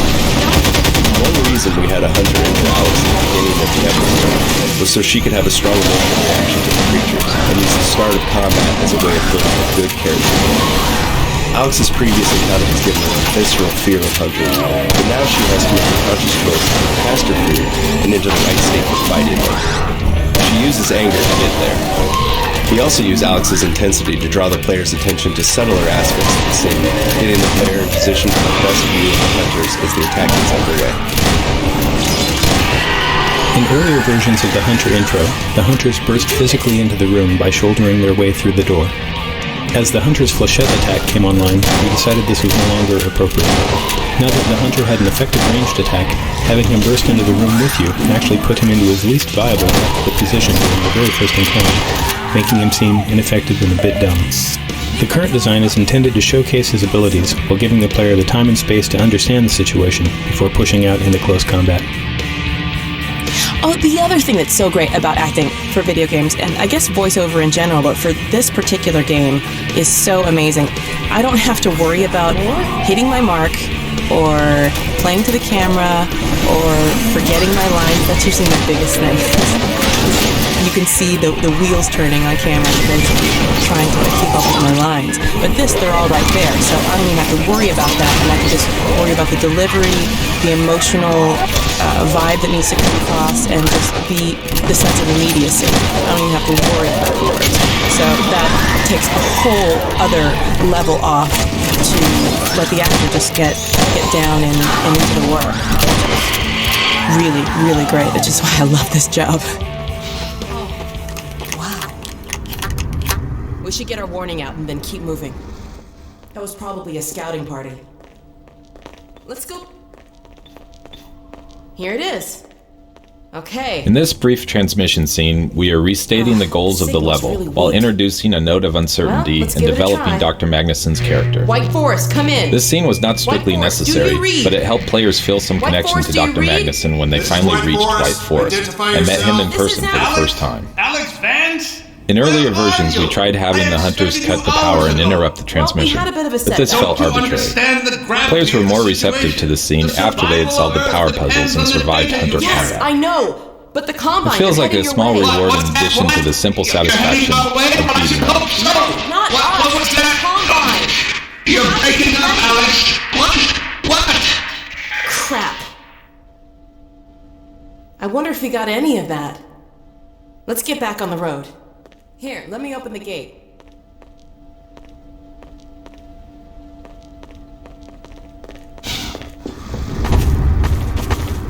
Even though this compound appears open and non-linear, we're striving for a fairly reliable progression of events so that we can fine-tune pacing. The building on the right is bright and eye-catching, with the intention of drawing the player there first. See if we can pick The up entrance to the ruin building is around the back, so that initial exploration through the center of the compound tends to lead to the radio room first. The drop-down entrance from the roof of the ruined building also helps us pace the experience, because players are cautious about committing to a space until they've explored the alternatives.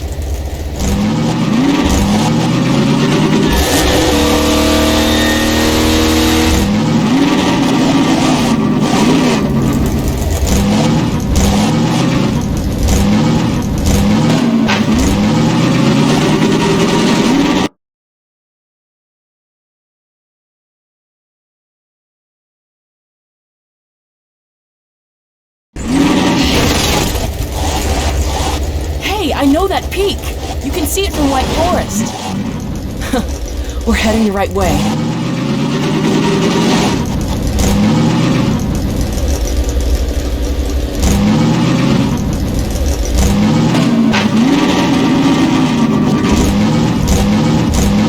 Look! It's one of those advisor pods. This crashed advisor pod is a bit of storytelling embedded in the landscape. It hints at what lies ahead, while suggesting what must have happened in this location only a few hours before Gordon and Alex arrived. By placing artifacts of this sort throughout the episode, we slowly bring advisors into the foreground and develop their importance to the story in a way that doesn't depend on stage dramatic scenes. What was that?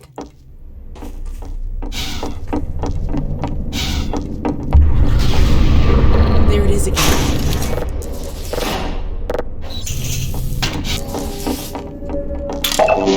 Looks like we weren't the first to find this place. There's an advisor around here someplace.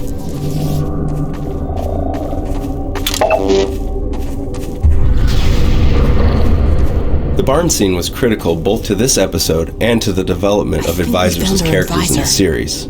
They represent another intersection of story and gameplay concerns. The board said we should This is the first time the player actually interacts with an advisor, and determining the right level of interactivity was tricky, especially given the player's reasonable expectation that he'll get to fight them directly at some point.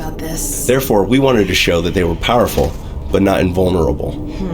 This was a long-term goal. For the short term, we wanted to get the player familiar with some advisor behavior, so that when the episode finale occurred, they would already understand how advisors operate. By showing the advisor fumbling with an inert object, then a dead rebel, and finally grabbing the player, we allow the player to observe behavior, and then gradually make it more and more of a direct threat. This all serves as foreshadowing for the episode's finale.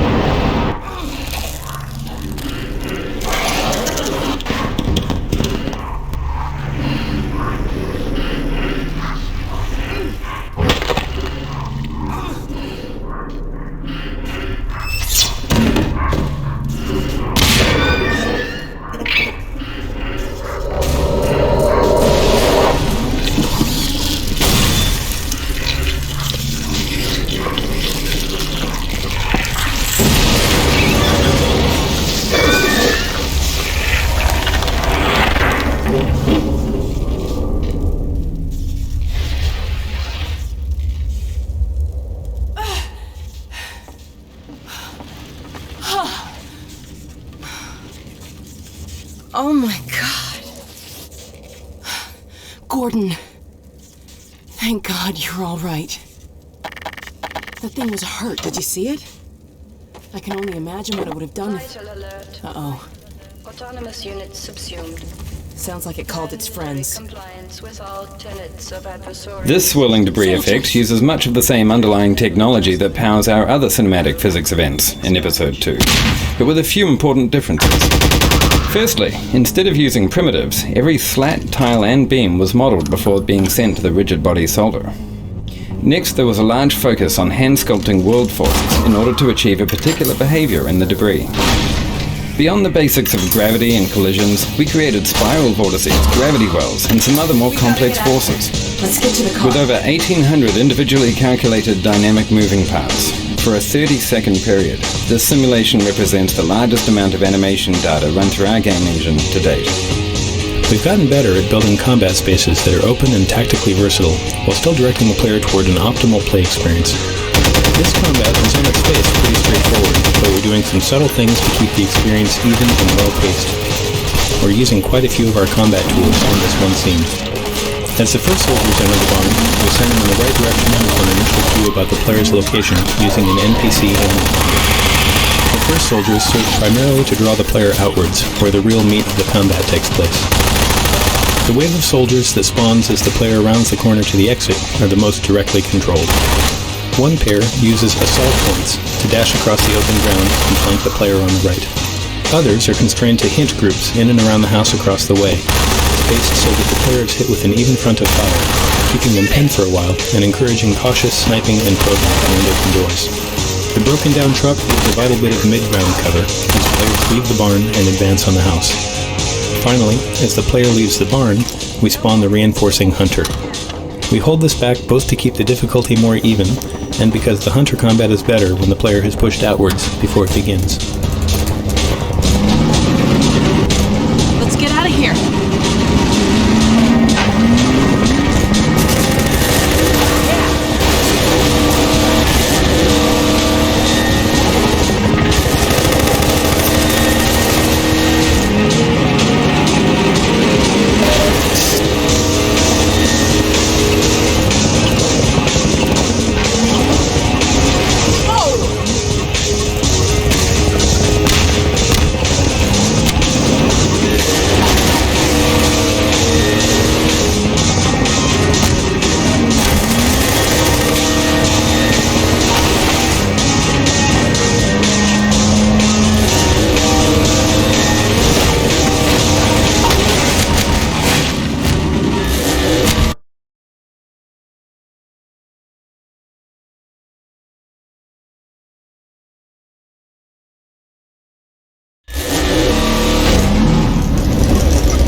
Our playtesters loved to see the zombie jump on the front of the car, and this naturally encouraged us to want to do more of it. We started off with a high frequency of occurrences of this behavior, treating the zombie leap as a gameplay element that could be played out in variations. Eventually, though, we discovered that this didn't lead to any really interesting gameplay, so we ended up creating just one memorable showcase of the event instead.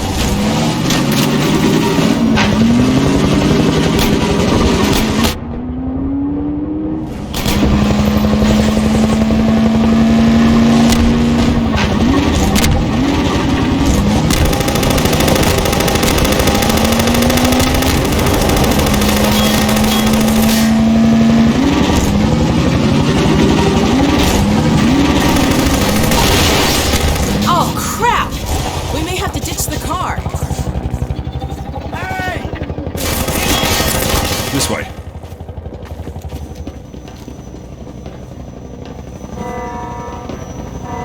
Since you brought that chopper in on your tail, you want to maybe help us take it down? Oh, with pleasure.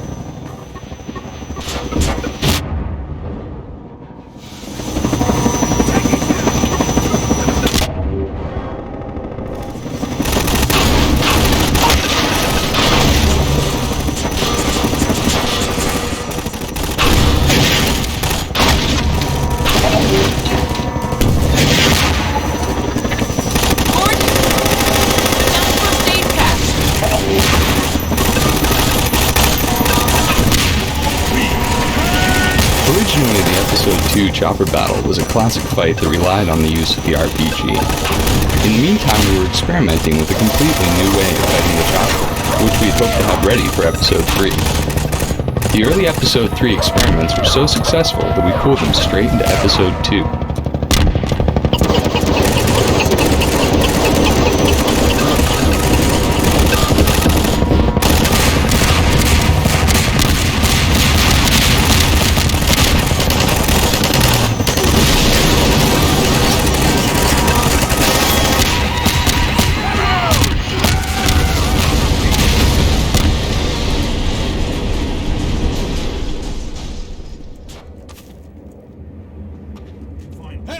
Over here!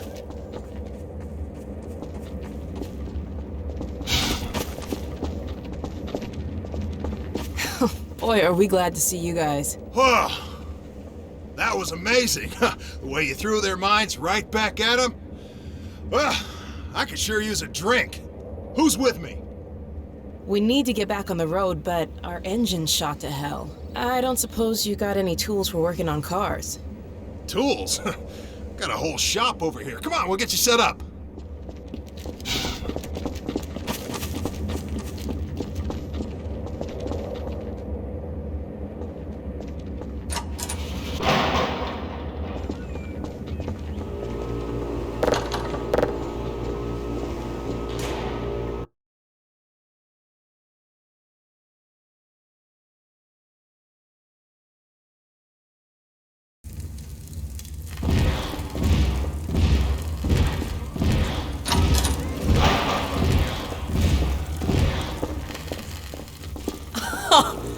You weren't kidding. We'll be back on the road in no time. Well, that could be a problem. You hear that autogun going off out there? We normally run supplies out of the White Forest base, but a few days ago the Combine cut off access.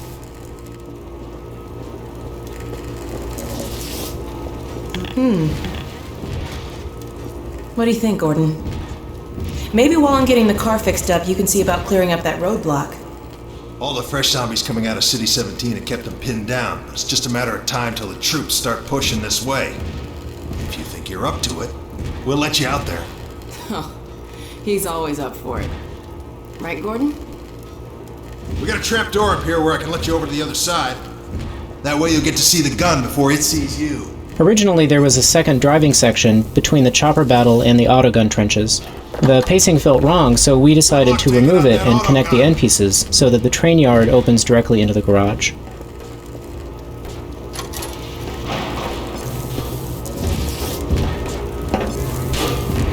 Playtesters often failed to recognize that they could scramble through windows while they were avoiding being shot by the autogun. We added this window exit, and forced players to use it so that they would learn to rely on windows to get around.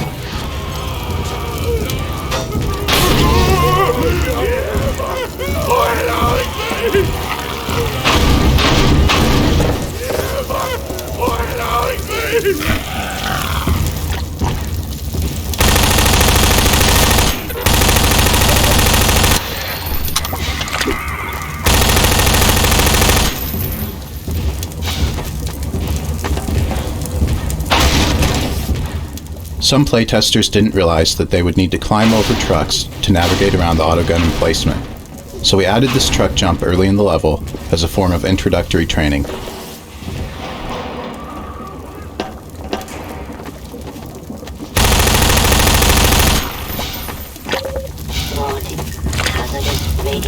In order to train players that crouching through the trenches is critical for survival, we did several things.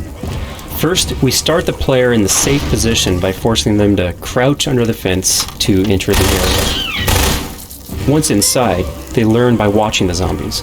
Upright zombies are gunned down, but their torsos are free to roam in the shadow of the junk.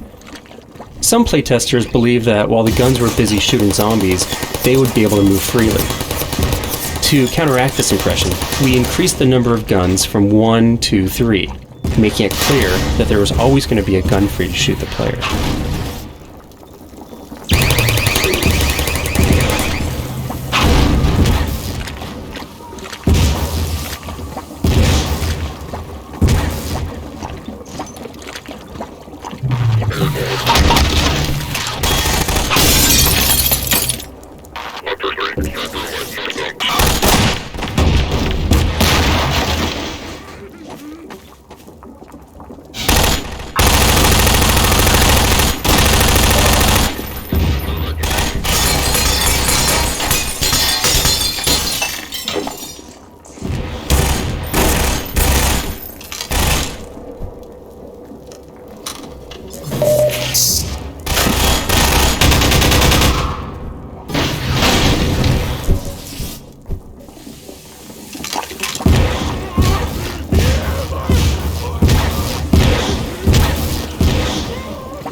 Zombies serve the double purpose of horror and humor. Here, since we knew where the player's view would be, we added a comical scene of a fast zombie torso running away from a soldier.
The original design for this sequence involved shutting down the cannon by flipping a switch.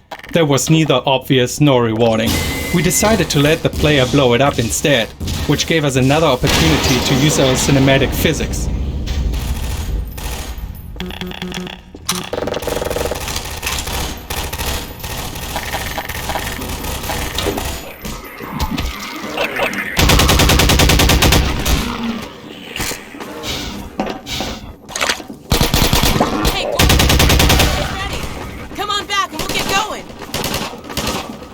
Once we added the onboard radar to the Strider battle at the end of the episode, we needed to train the player in its use well before they reached that area. This garage was already in the game as a place where Alex needed to stay while the player went alone through the autocannon area. It was a perfect fit to have the mechanic rebels add the radar to the car while Gordon was busy somewhere else. Picks up little beacon jobbers like this one here. We've hidden a bunch of these things out there in the field to signal emergency stashes. So keep an eye out. When you see your dashboard light up, you're going to want to stop and investigate. I'll fill you in on the road, Gordon. Thanks again, you guys. No need to thank me.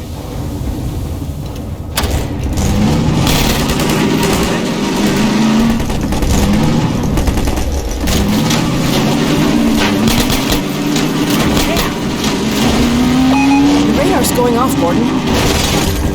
Stop the car, Gordon.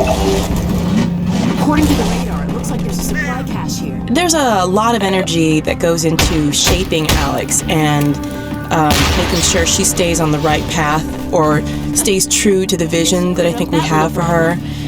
You know, I want Alex to be liked. I know everybody at Valve wants Alex to be liked. But what is really great is that if I get off course or if I've been in the booth too long and then I'm starting to sound a little naggy, then I have somebody who's there to kind of pull me back and say, hey, why don't you try it this way, or I think you're veering off course and starting to sound like somebody's mother or something, you know, because we're picking up something on the I'm there to help if you're lost, you know, the get-goings or stuff like that, to help keep the game moving and keep you on track. And you know, there's a kind of a fine line. You don't want somebody constantly bothering you, but you also want a friendly companion. You know, you want somebody to help you out once in a while. So trying to not go one way or the other was a bit of a trick for us.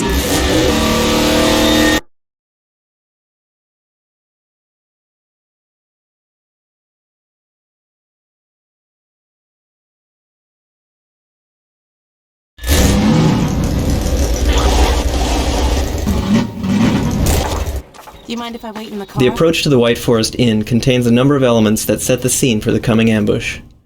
The road is blocked by Combine walls. A soldier spots you in the distance and radios you in, and 2 hunters run across an opening on the far side of a fence. All these clues are there for the attentive player to spot directly, or to create a sense of growing apprehension in the player who might be paying slightly less attention to the details. So in each episode, we start by agreeing on how to use color choices to create and reinforce the right thematic tone. The tint of a scene can be a powerful source of mood. Episode 1 was pervaded by deep reds. For episode 2, we made heavy use of blue tints in the outdoor areas.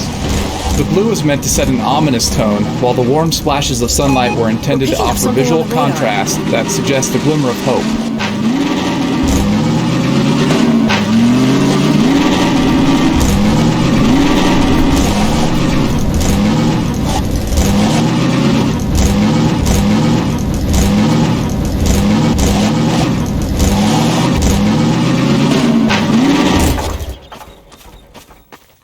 A question I get asked a lot is, what is the big difference between acting for a stage and film and then acting for a video game? Because this is the first time I've ever done a video game. In general, in acting, it's helpful to have a director's clear vision from which to spring. Then the actor can run with the idea, play with it, imagine new things, fill it out, and make it a tangible thing or a tangible character.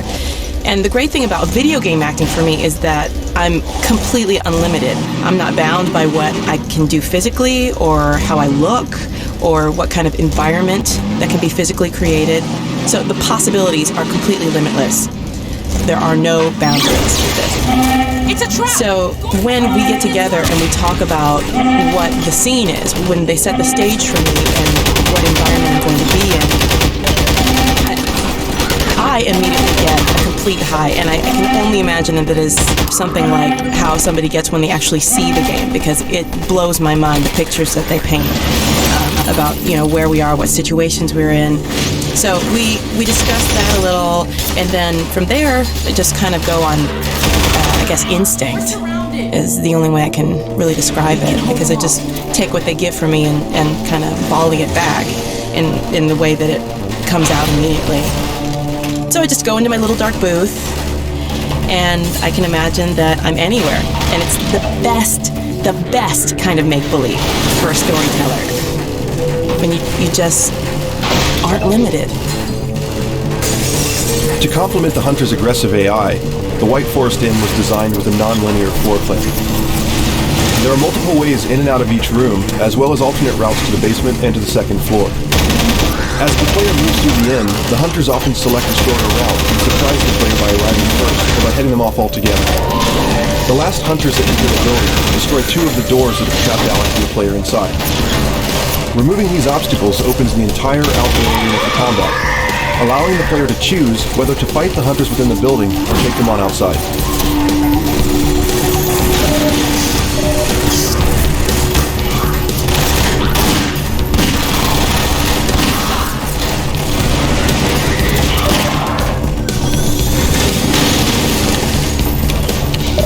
The inn is designed as a crafted experience that is controlled but not linear. The encounter is intended to create a heightened sense of danger without actually being particularly dangerous. The idea is to create opportunities for some memorable unscripted combat moments by keeping the player a bit on their heels. Normally, Alex is out of frame during combat, and soldiers don't survive very long. By encouraging the player to move back from the windows, the map creates space for Alex and the soldiers to exhibit interesting behaviors that reinforce the mood of the siege. Listen. Talking about us. They're still after the data packet.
It's too much. Let's get moving before they send more.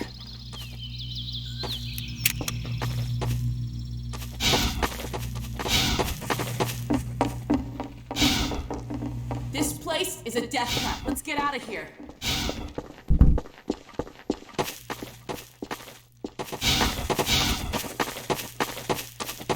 One issue with a number of our encounters with the Combine is they don't live long enough for players to experience some of their more interesting AI. Some unique elements introduced here with respect to the Combine are branching assaults, so the soldiers introduced to the field don't take up predictable positions. Flexible assault points, so that soldiers can stray from designer-specified locations to establish line of fire and cover. Assault progression, feedback systems so that soldier advances respond to player actions and skills rather than timing. Giving soldiers different tactical roles. For instance, squads in the field distract the player, allowing other soldiers to execute surprise moves not present in a typical frontal assault scene.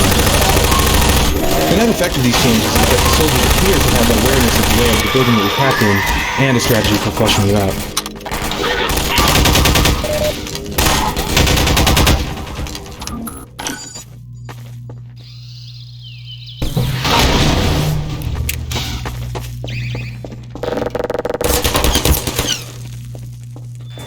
Take that turret down, Gordon.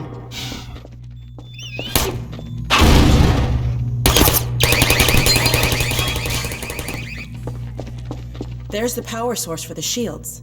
Huh, they haven't skimped on security either. Let me see if I can disable the shields and get you closer to the reactor. Okay, it looks like I can open them from here, but I won't be able to come in with you. Here goes.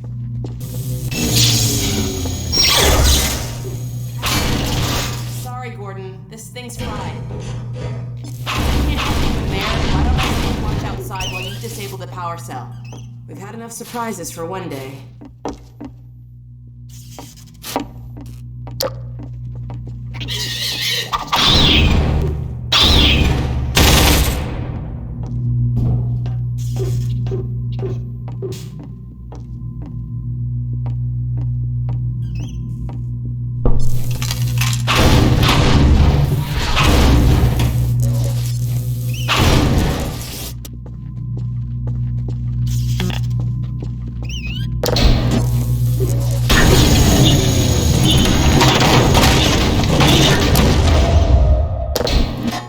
Should have done it. Let's go see if the force field's down. Let's hope there's no more Combine between here and White Forest.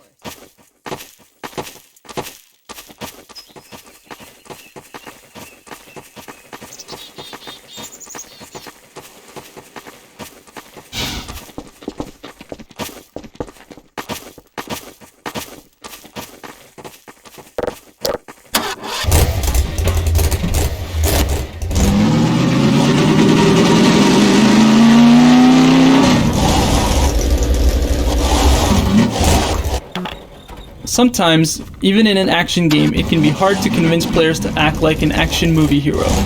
Here we wanted the player to make a 150-foot turbo jump off the edge of the road and crash into boxes at the bottom. Instead, worried playtesters routinely took the safe way down. To encourage more recklessly heroic behavior, we disguised the easy path and added obvious ramps to clearly communicate this was a legitimate feature of the level.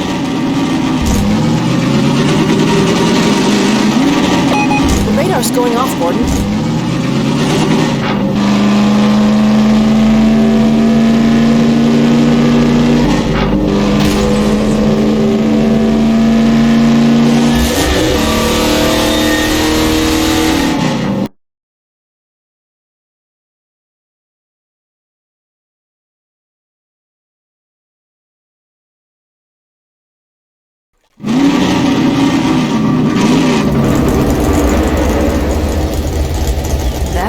Doesn't sound good.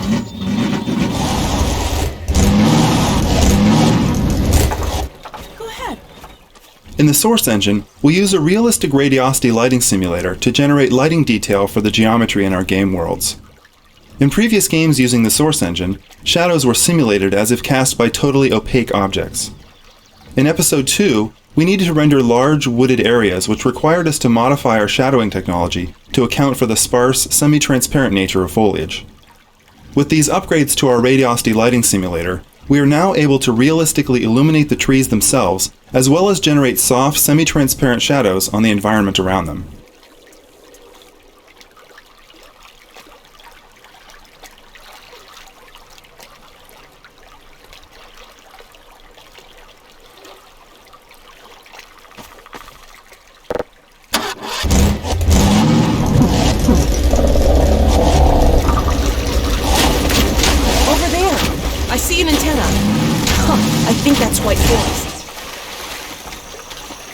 Close enough to make it the rest of the way on foot if we have to. Our main goal with this scene was to create a cinematic battle of the Titans, Dog versus a Strider. While we were excited with the earlier implementations, it became obvious that players were uncertain of their role in the scene. Originally, the confrontation built slowly, with Dog squaring off against the Strider, but having such a slow beginning proved problematic. It looked great in the trailer, but didn't play well in the game. Instead of the slow build, we decided to send Dog straight into action. He makes a grand entrance, jumps on the Strider, and the fight is on. The quick start helps to grab the player's attention instead of giving them too much time to worry about what they ought to be doing. The Strider has big parts of him that rip off. He spews goo everywhere. He's a great testbed for new modeling technology and our new particle system. We custom built him just for this sequence. With our episodic process, a lot of new technology comes online throughout development. Since any new technology takes a year or more to really work out all the bugs, we like to look for isolated areas, like this one, where we can test out new things without listing all the things we know already work. We did this with HDR and our Lost Coast demos. Once we're sure we didn't break anything, we can move the features back into general use. Since the Strider worked out really well here, he'll be the new Strider as we move forward, and we'll be applying what we've learned to new monsters in Episode 3. Alex's robot dog is cobbled together from spare parts, all of which are in various states of disrepair. For Episode 2, we chose to use shading techniques to improve the look of Dog and better convey his scrapyard origins. Along with upgrades to Dog's texture maps, his shader now uses a combination of Phong shading and environment mapping to increase the apparent detail and diversity of materials, from rusty bolts to the damaged metal flaps salvaged from a Combine scanner. Forest is right there. You can't miss it. All right, thanks. Racing Dog to the base was not a preconceived plan. It was born out of testing the level over and over, and repeatedly trying to keep up with Dog as he ran to the base. This was sufficiently fun for us that we began to figure out ways to encourage players to do it too.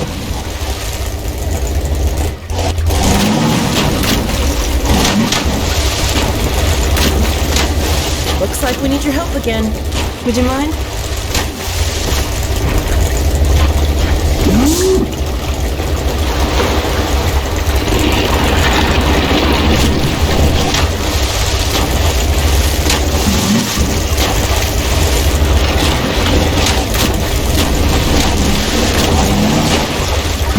Way to go, boy!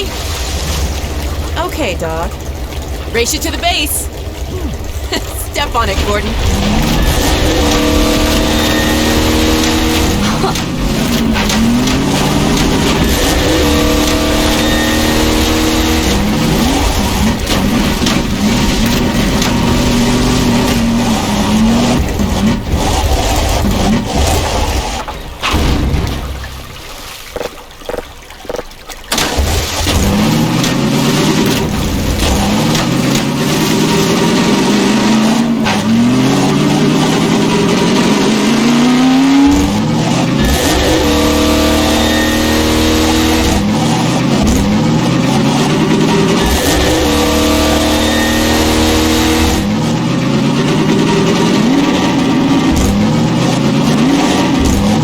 This is it. We made it.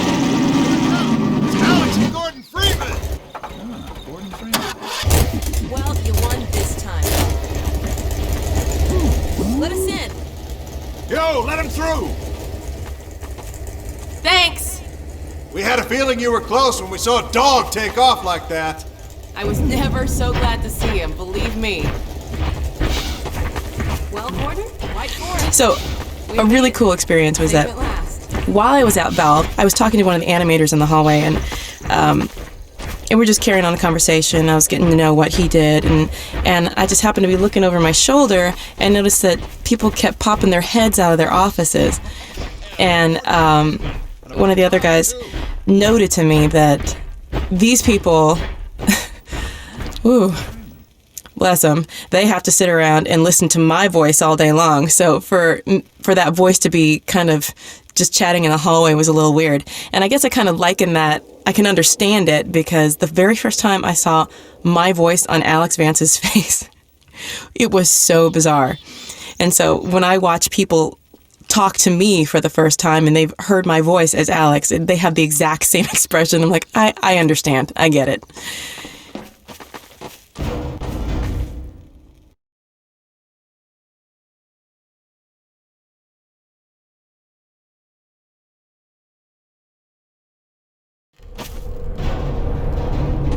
Alex, Dr. Freeman, you made it. Hey! Boy, are we glad to be here. Yeah, we heard you ran into a little trouble out there. Combine's been trying to head in the front door. I think they learned their lesson. You mind if we do dog patrolling out here? Not at all. You heard him, Dog. I'm gonna go see Dad. I'll catch up to you later. You take care of yourself. I don't think Eli knows you're here yet. He's in Silo 1 access unit, right through here. Shall we? You smell I that? don't feel anything anymore. What now? Oh no, what's that? Well, now what? All right, back to work, everyone. It's just another fault alarm in the secondary silo. Same old Dr. Magnuson. So, you ever used an AR-2 before? In sketching out the scenes for the episode, we noticed a lack of interpersonal conflict between the characters who had survived from Half-Life 2. Alex, Eli, and Dr. Kleiner have a lot of affection for one another, as you will see in many of the scenes. We're together now. And while we all value the benefit of strong, positive relationships, we were happy to have Dr. Magnuson around to get irritated by all the hugging. Yeah? We make a pretty good team. Yeah, well, that's good, because, well, now that the suppression field's down... It means a lot to me to have multi-ethnic heroine. When I was growing up, that didn't happen a whole lot. I mean, maybe Storm from X-Men, but it wasn't commonplace. So to have someone that's my type be in that kind of position is really, really amazing. I mean, I think it's a popular trend now, but that wasn't always the case. Yes, we should. He'll be glad for a chance to get out of the silo. This way, Gordon. The way he and Magnuson have been going at it, you'd think they were still competing for grant money. Some things never change. Do we have any idea how long until the super portal's active? We don't know for certain. We're keeping an eye on it. And what about the Combine? Will we be able to launch before they attack? It's going to be close. All it would take is one Strider to destroy our rocket. But we're ready for it. I'm sorry we couldn't get here any sooner, Dad. Don't worry, sweetheart. We're gonna make it. I'm just so glad to have you back. I'm glad to be back. The last thing on my mind was submitting it for the Kleiner certificate of approval. With the result of staffing and supply deficiencies. And your critical conjugal parasite away from my nose cone! Now listen here, Magnuson. There's no call for hurtful comments. Good grief. Eli, why didn't you tell me they'd arrived? Due to the number of characters involved in this scene and the cramped spaces, we found that the actors were constantly pushing the player around in order to get to their marks. We developed some tech that allowed the actors to gauge the position of the player and the other actors, and choose among a selection of marks. This not only solved the congestion problem, but made scenes feel more dynamic. All that data! Kleiner, are you going to sync up the satellite, or should I postpone the launch to make time for a family reunion? Dr. Magnuson was the result of a decision to bring forward another signature character from the original Half-Life, along the lines of Dr. Kleiner and Barney. As we developed the character, we kept referring back to this line from Half-Life to keep us on track. Gordon doesn't need to hear all this. He's a highly trained professional. We've assured the administrator that nothing will go wrong. Though we liked the character who came into focus, we found that this voice was sounding too much like a caricature for our increasingly grim and realistic world. The strange thing is, We like to hire actors with the natural voices that we want for our characters, as opposed to hiring actors to create voice characterizations. In John Aylward, we found someone who could deliver the brusque arrogance of the original lines, and also take the character forward into some of the richer and subtler opportunities we foresee for him. Of course. Another alarm? What next in the parade of constant interruption? Hello, is anyone there? Anyone? False alarms all day. Damn crows have been nesting in the tracks. I do not know how I am supposed to concentrate with all of this racket. Freeman, you're not doing anything. Make yourself useful and find out what the hell is going on in there. Yes. Gordon, if you don't mind, I'd feel better if you had a look. Catch up with us when you're done. Freeman!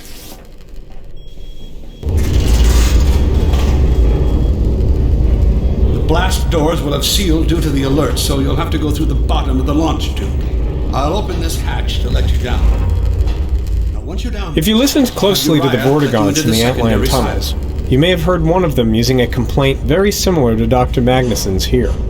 Their affinity to Dr. Magnuson has caused some of his mannerisms to spread among them by way of their low-grade telepathy. Rather than just make up something that would fit our fantasies of a rocket, we designed Dr. Magnuson's rocket around blueprints from the Titan family of missiles. Grounding the details of our world in reality, making them as precise as possible, makes the inventive, fantastic elements seem that much more believable. Seem incapable of solving their little crow problem, you will be happy to hear we have put the popular Dr. Freeman on the job. We all look forward to his remedy, and I look forward to hearing the staff's excuses for why they couldn't handle it themselves. We intended White Forest to offer a change of pace from the constant action that preceded it. A few moments to reunite with old friends and get to know Dr. Magnuson. A breather before the big battle ahead. However, our first version of the sequence was a logjam of long, talky scenes. Gordon and Alex stood around listening to Kleiner and Magnuson argue at the top of the silo, then rode an elevator to the bottom of the shaft while Dr. Kleiner lectured them about rockets and satellites. They wandered into a control room to watch Dr. Mossman's transmission, and then hatched a plan to get her back. We knew we were in trouble when even the authors of the scene were bored, and no one had the patience for the revelations that followed. We divided the sequence into a number of smaller pieces that could be interleaved with solitary exploration and some combat. This required rebuilding the path and moving the control room upstairs, where the transmission scene became a reward for surviving the secondary silo. As a result of these changes, the White Forest experience is more varied, the narrative comes in digestible portions, and the players are able to play at their own speed, rather than being led by the nose the entire time. This steam jet is an example of something we call a mechanic refresher. It's meant to refresh the player's memory on how to perform a certain task they may not have used in a while. In this case, we remind the player about using valves to turn off steam in a relaxed environment. In the map just ahead, this trick will be fresh in their mind, and they'll be far more likely to realize they can use steam jets tactically when they encounter them in a combat situation. Well met.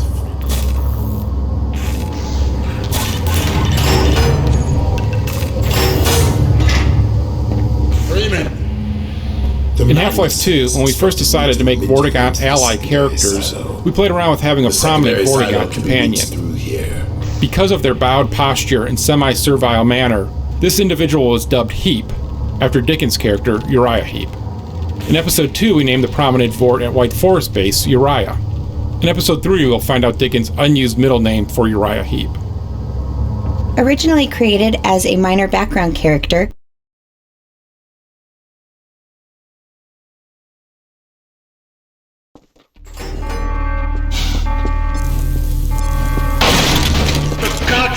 Freeman, what is taking you so long?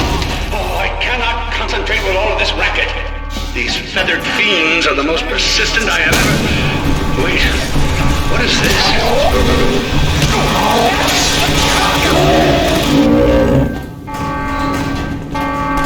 Oh my God. Oh dear. This is a breach. A breach. Attention! Attention personnel! This is Dr. Magnuson.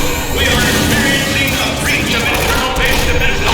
Please bear with us while we pinpoint the location of the breach.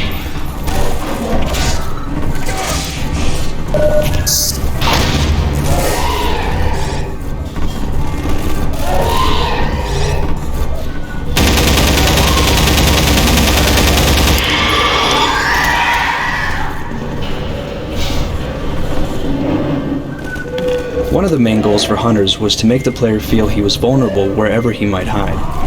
This arena in the secondary silo became our test bed for improving the Hunter's close combat behavior. A classic combat space, featuring multiple exits and many possible paths, we tuned it for a strong cat-and-mouse gameplay experience. While players had many options for escape, the map is designed so that Hunters would never completely lose the game, but always be able to pursue and flush the player out of hiding.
Level designers and artists now have the ability to create unique effects as needed, for gameplay or to add dynamic life to a level. In this case, this simple water leap wouldn't have been possible before without involving a programmer to create a new class of effects. Thanks to the new particle system, unique effects like this are easily created as needed without any programming. This leap adds a visual point of interest to the area and also blocks direct line of sight into the nearby corridor without blocking the space itself. These effects can be placed and controlled within levels, attached to animation events of characters, or called by code. Allowing particles to be attached to objects in the world, emitted from the model's hitboxes, and locked to bone positions allows them to serve a wide variety of functions, such as the new Vortigaunt beams or the burning effect of a zombie. We hope this feature will allow level and mod authors to create a wide variety of effects quickly and easily to suit their purposes.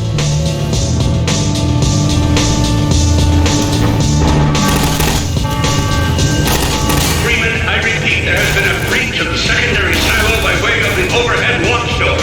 I will trust you to seal the silo doors.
This is Dr. Magnuson, and I am pleased to announce the secondary silo has been sealed. Well, back to work. Gordon, Here, have a med kit. thank goodness you're okay. Phew. Glad that's over. We couldn't get in till you sealed off the silo when the blast doors opened up. Regrettably true. I better let my dad know you're all right. Take this med kit. Dad? Yes, Alex. Is everything okay? Is Gordon all right? Yes, he's fine. And thanks to him, the base is... Here, patch yourself up. Good. We're about to watch the transmission from Judith. We'll head right over. The Freeman must follow.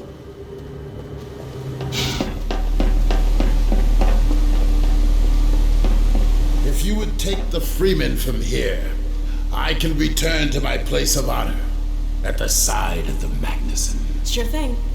Thanks for the help. Dr. Kleiner told me that Judith headed north in a helicopter right after they got here. But he wouldn't tell me why.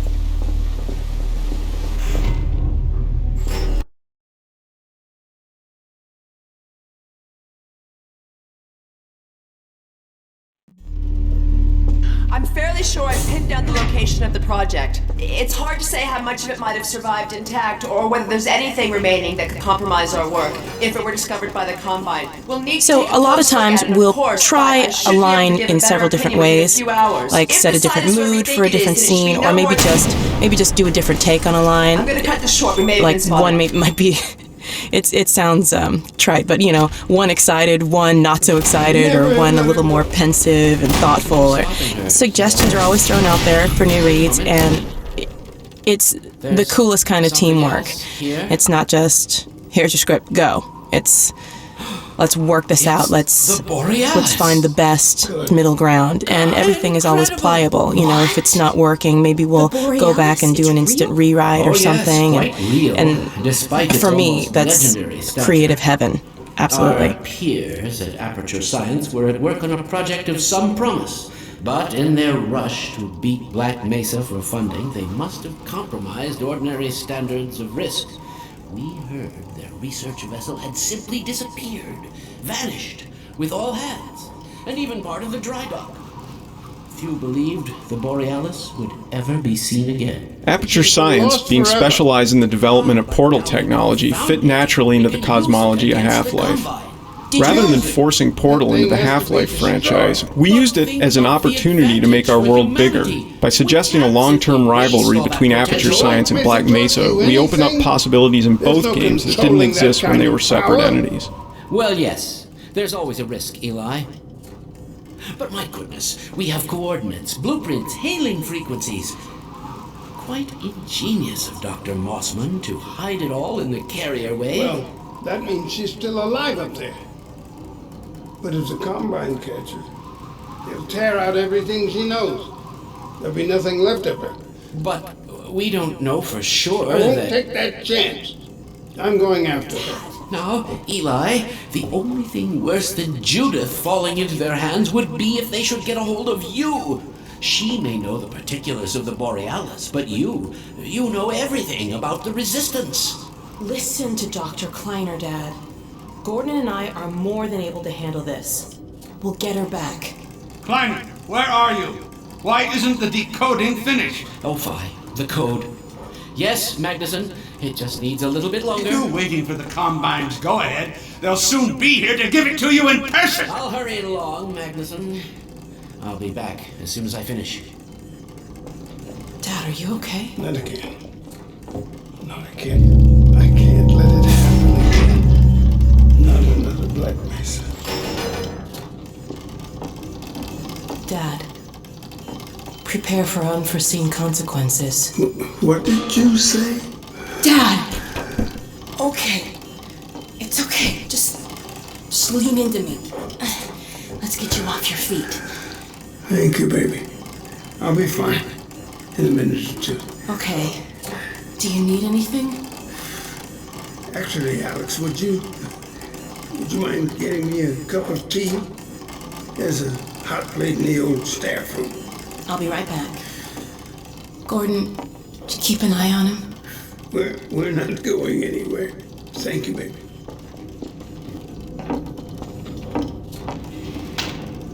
Unforeseen consequences. The last time I heard those words was back at Black Mesa. You had just stepped into the test chamber when he whispered them in my ear. You know who I'm talking about. Our mutual friend. When he brought in that crystal, I knew I should have aborted that damn test, but I didn't. The whole world went to hell that day. And now he's using my little girl, putting words in her mouth. God damn it. I should have known when he rescued her it was for his own damn reasons.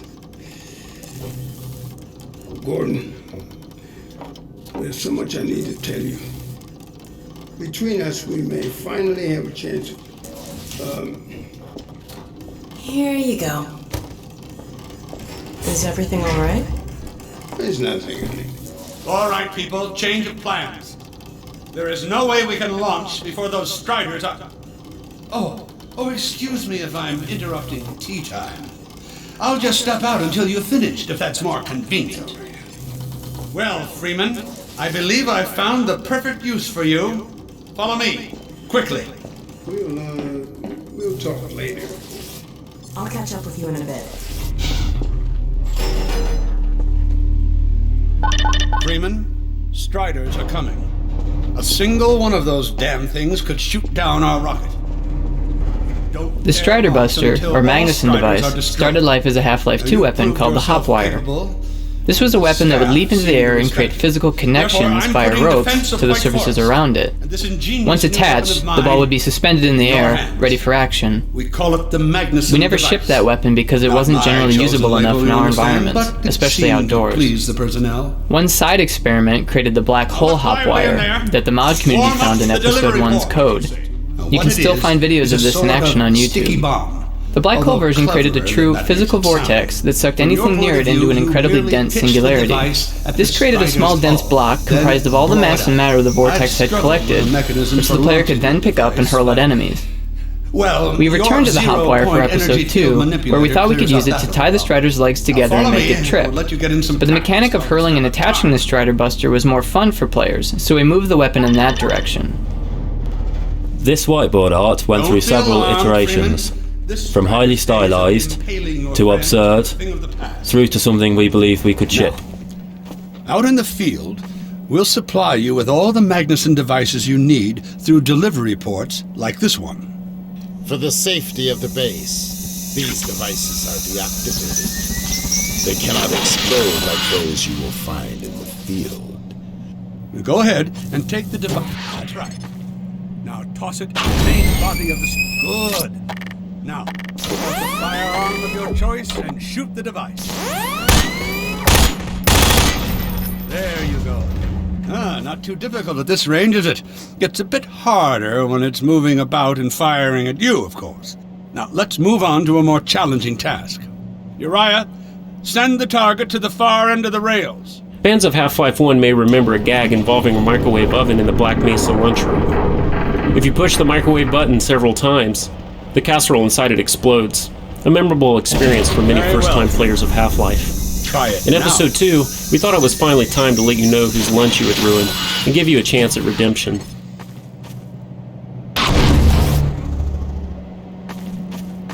A bit more challenging at this range, isn't it?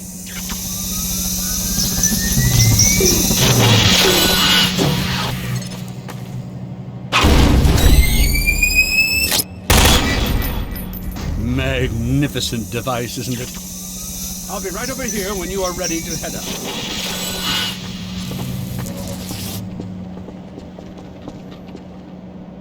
Had enough? Your car is fueled and ready to go. Now, every building in the valley has its own dispenser port, so you'll have ample supply of explosives.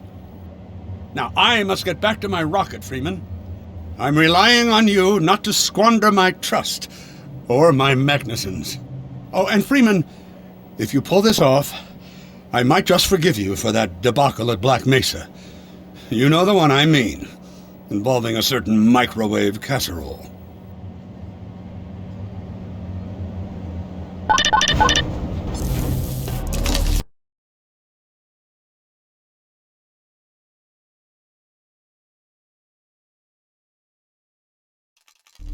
Hey, Dr. Freeman, over here.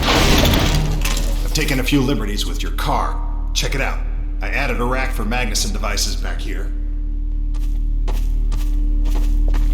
We wanted players to use the car as much as possible, both to move around the valley quickly, and to run over the hunters as a quick and satisfying way of killing them. To encourage this, and to help with orientation problems, we added radar to the car, which indicated the location of enemies. This made the car a more valuable tool in the battle, and solved the navigation problem once and for all. Rest of the gang's up north by the old sawmill, here. Head on up there, and they'll fill you in on the battle plan. One problem we faced in this map was that players would abandon their car in the heat of battle and not be able to find it later.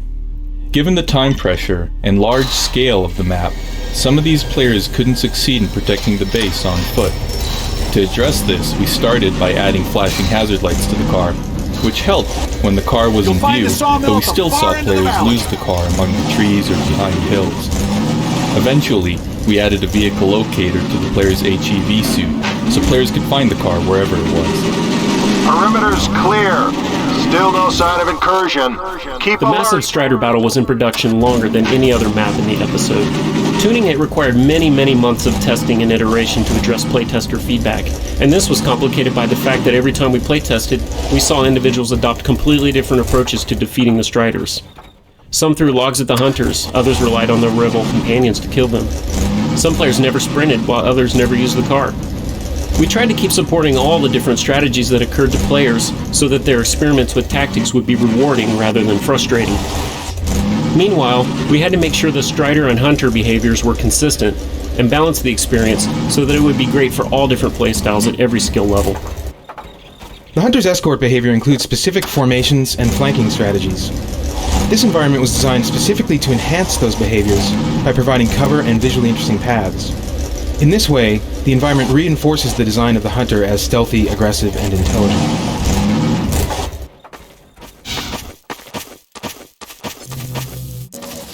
Players under pressure can overlook basic tasks, so we try to make the important ones foolproof. On this map, players often forget to check their health level, but rarely forget to seek out Magnuson devices. We narrowed doorways and set health supply racks right by the entries, so that players rushing in to get explosives would find themselves automatically picking up vital supplies.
Before we create any final art, we use placeholders to see if the gameplay is working, and to figure out the proper dimensions and shapes for the model. In this level, we used an old pumpkin model as the placeholder for the Magnuson device. After we decided that the gameplay was fun and the pumpkin worked well, a proper model was created using the pumpkin as a template.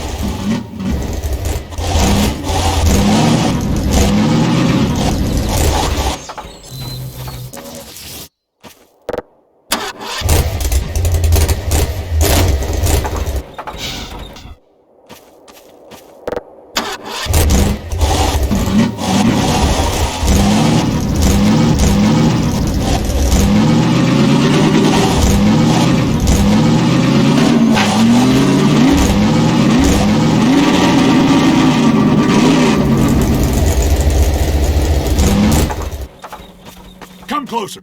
So, they've sent Freeman, have they? Good man.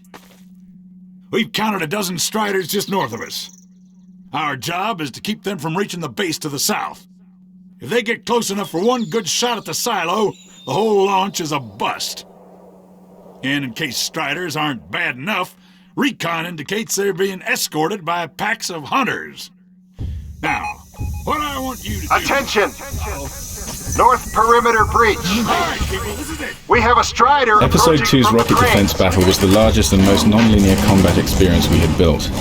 It was also the first combat we created that required the use of a vehicle to move from battle to battle. Our design goal was to give players a broad directive, protect the rocket from incoming Striders, and let them decide how to accomplish that. Playtesting revealed a number of challenges that we had to overcome, as the freeform nature of the map led to huge variation in success for different players. Small differences in skill or tactics radically changed the difficulty of the experience for players. In response, we had to continually tune all aspects of the experience to support a wide variety of tactics and skill levels demonstrated in the playtests. Strider at the sawmill.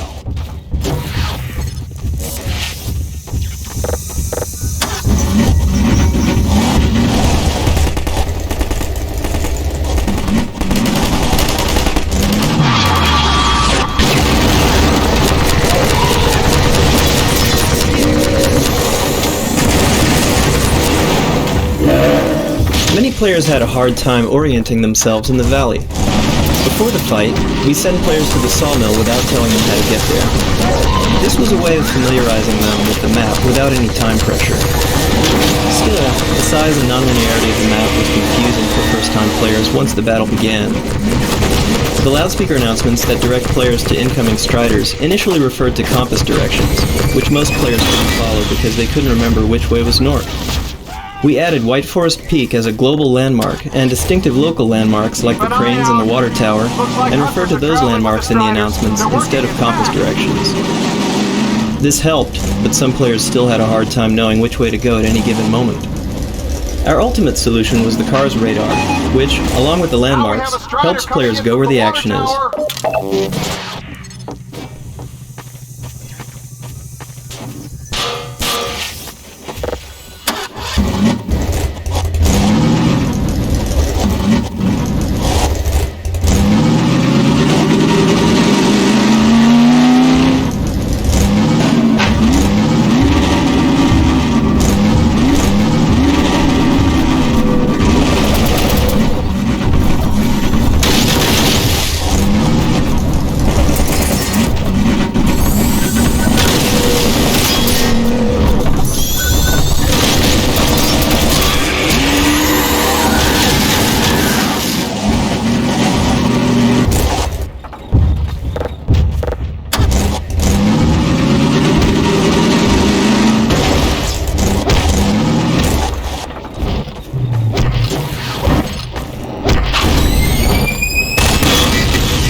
deal of work went into making sure players would see the buildings get destroyed as they travel around the valley in the final battle.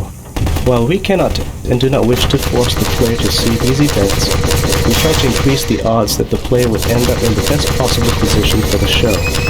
Measures ranged from simply hiding a strider behind rocks to setting up complex logic conditions that must be met in order for the destruction to occur. Only a few striders left!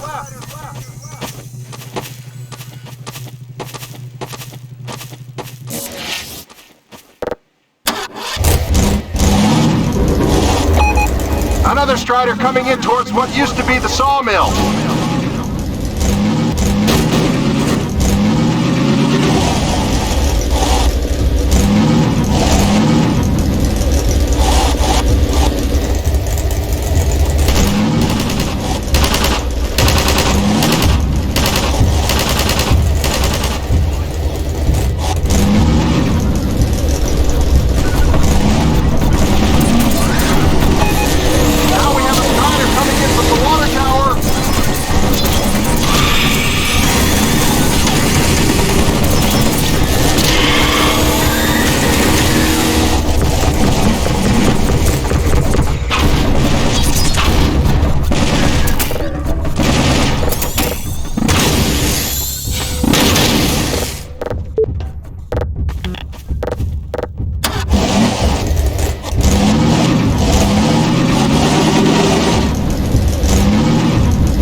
Has been spotted by the crane.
Another strider from the water tower.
Nice one, Freeman!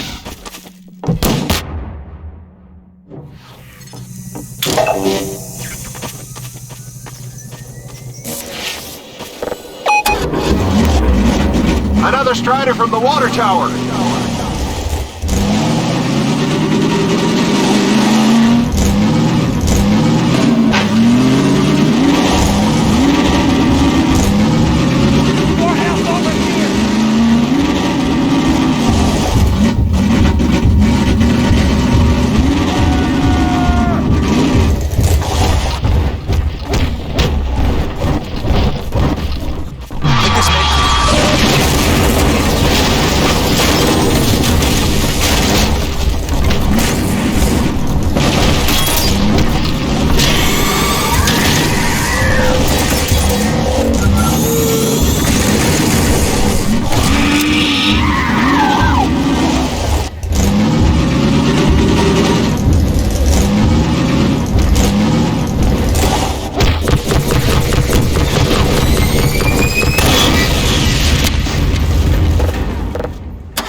Looks like that was the last one. Wait a minute. Get ready, everyone. We've spotted drop ships carrying even more Striders. We have about a minute before they hit, so gear up. This is gonna get ugly before it's over.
We made some small changes to our autosave system as a result of tuning the final Strider battle. Autosaves are the periodic checkpoints where we can restart the player's game after death, so that they don't have to worry about replaying more of the game than necessary. In playtests, we observed that most players depended on our autosaves to restart after dying, rather than using their own quick saves. But because the fight allowed players so much freedom, some players ended up with an autosave that left them in a no-win situation. Low on health and pinned down by hunters, or too far from the base to defend the rocket in time, some players failed 30 or more times before finally giving up. To address the no-win situation, we extended our autosave system to monitor health over time, and to only perform the autosave if the player was deemed safe for a reasonable period of time. We also prohibited autosaves when Striders were within a certain distance of the base. This ensured there was always enough time to defeat them.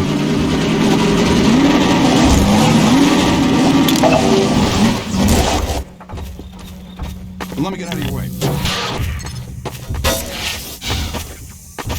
To create a climactic finish to this level, we ramped up Strider density and citizen presence, and then systematically destroyed outer installations in order to move the action as uncomfortably close to the base as possible. It was important to us that everybody be able to play to the end of the episode, but we also wanted them to feel that defeating the Striders required a heroic effort. A balance had to be achieved between the feeling of being overwhelmed and the possibility of completing the level. We made many trade-offs to keep the experience enjoyable while keeping the intensity high. Sometimes this required removing enemies. For example, elite Combine soldiers originally took part in this invasion, running in and around the Strider and Hunters. But this additional level of enemy fire proved frustrating for players, and so they were removed.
Nice one, Freeman! We did it! We held them off! Good work, everyone! Attention! Attention! The Striders have been defeated! All personnel return to base immediately! Repeat! All personnel return to base immediately! Hey! Gordon Freeman! Good job, Gordon! Wow! Thanks, Freeman! Wow, Gordon. You were amazing out there. Come on.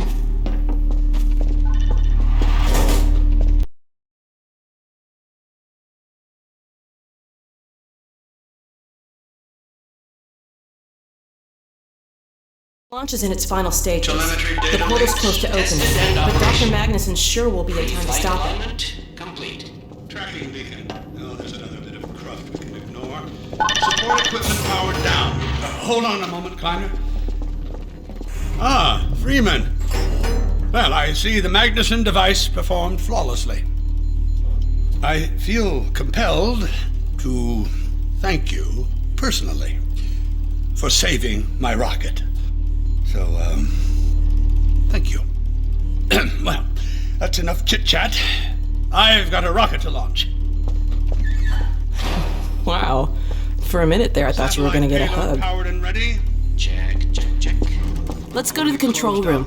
We can get a great view of the launch from there. It constantly amazes me how many people are involved in creating her, because everyone who is involved seems to have the same vision for her. And for so many people to have one mind about a character, it blows my mind. I mean, very rarely do I get a piece of direction or script that doesn't ring true to how I feel about Alex, and vice versa. And strangely enough, as soon as I try something out and something doesn't ring true, I'm usually not the first person to say it, even though I might be feeling it, somebody else will say it. And it's just, I guess, a testament to how in tune everybody is about what kind of person Alex is, and what she would do, what she wouldn't do, and, you know, what kind of girl she is.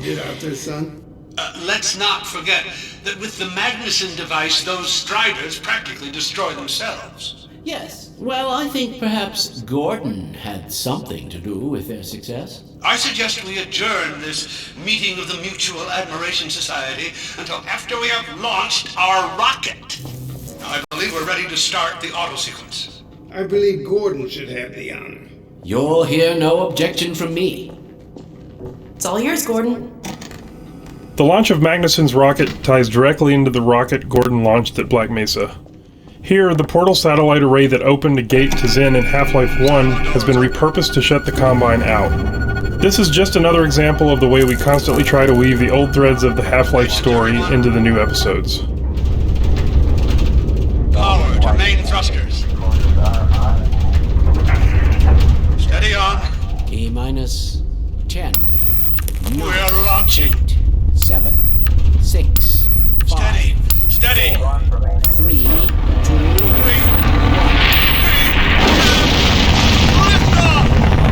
Yeah! We did it! Wow. We sure did. I just got control of myself. Yes. Fantastic. Deep breath.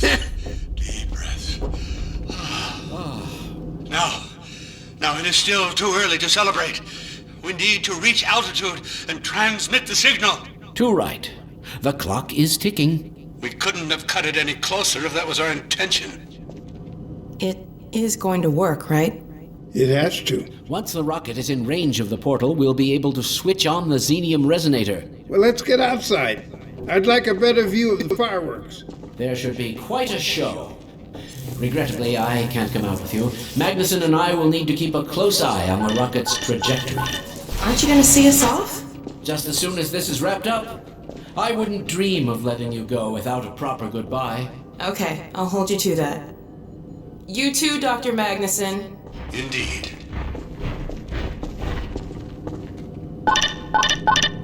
We'll catch up with you in a moment, sweetheart. Gordon, hold up a second. There you are. The more I think about that warning from our friend, the more I'm convinced it has to do with Borealis. Don't be deceived. That ship must never be used. You have got to destroy it, whatever the cost. Where are you two? You're gonna miss it. Be right there, Alex. Gordon, thanks for everything you've done. For Alex, for all of us. I couldn't be prouder if you were my own son. Now, when you get back, we've got a lot to talk about. Come on. Eli, Gordon, Alex, look at the portal.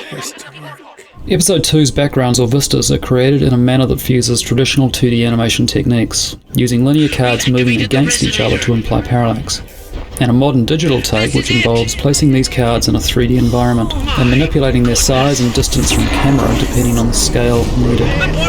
A series of cards can sit in front of a 3D skybox, and with the addition of atmosphere or fog, a realistic result can be achieved.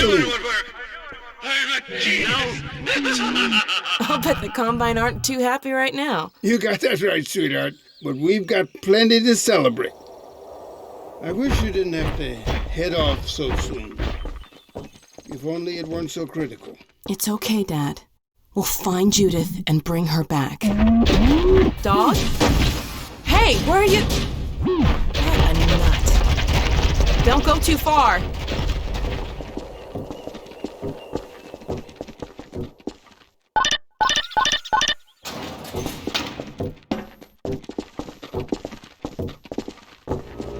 Developing the Half-Life episodes allows us to steadily flesh out the details in an ongoing cosmic struggle.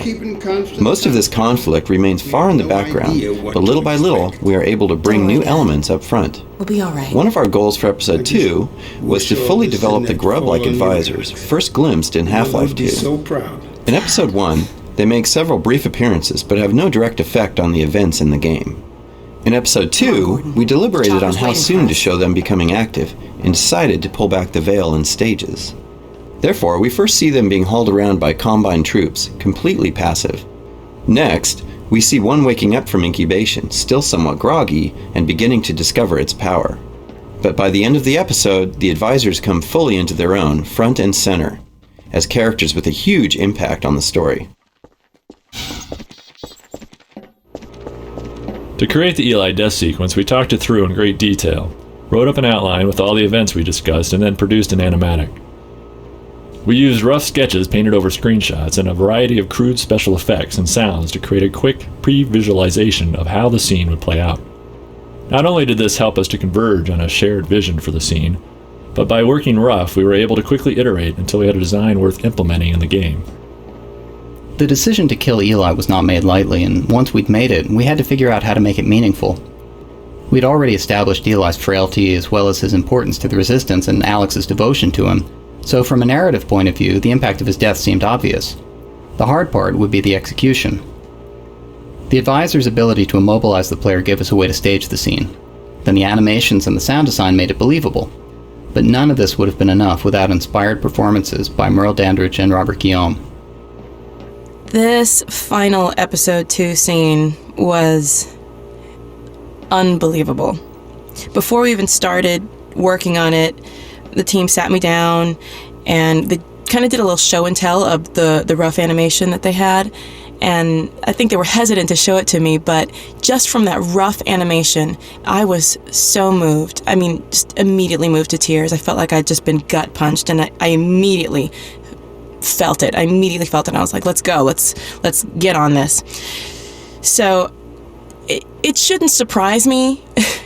It shouldn't surprise me by now, because I've been working on Alex for so long now, but every time we come to the table to do a new scene or lay down some new material, I am always blown away, and this scene was just the epitome of that feeling. I was so pumped to get in there and start working on it. And they're always upping the ante and always taking it to the next level, but this time, this scene is different. Because this time, Alex loses. And I think this is it is a major sacrifice. You see her carrying around the wounds of her mother that she lost, but her dad made her who she is. Her dad taught her dad groomed her, and I think, most importantly, he loved her, and, this script was a gift and a gut punch all in one.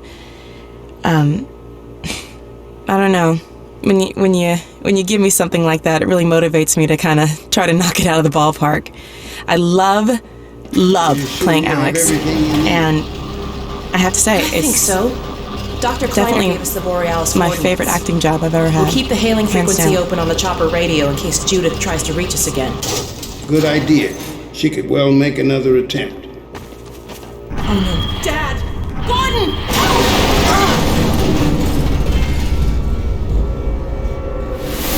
Dad! Alex! Dad! Get away! Listen to me. Destroy that ship! Whatever it takes! Don't! Dad, look out! No! Dad! Dad! God damn it, let go of him!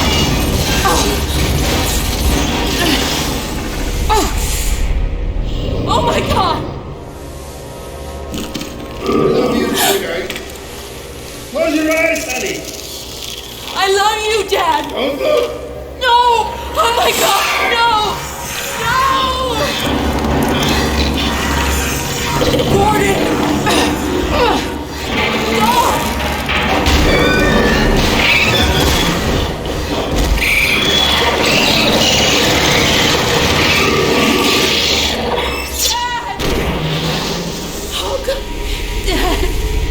Dad! Dad, please! Dad! Oh my God!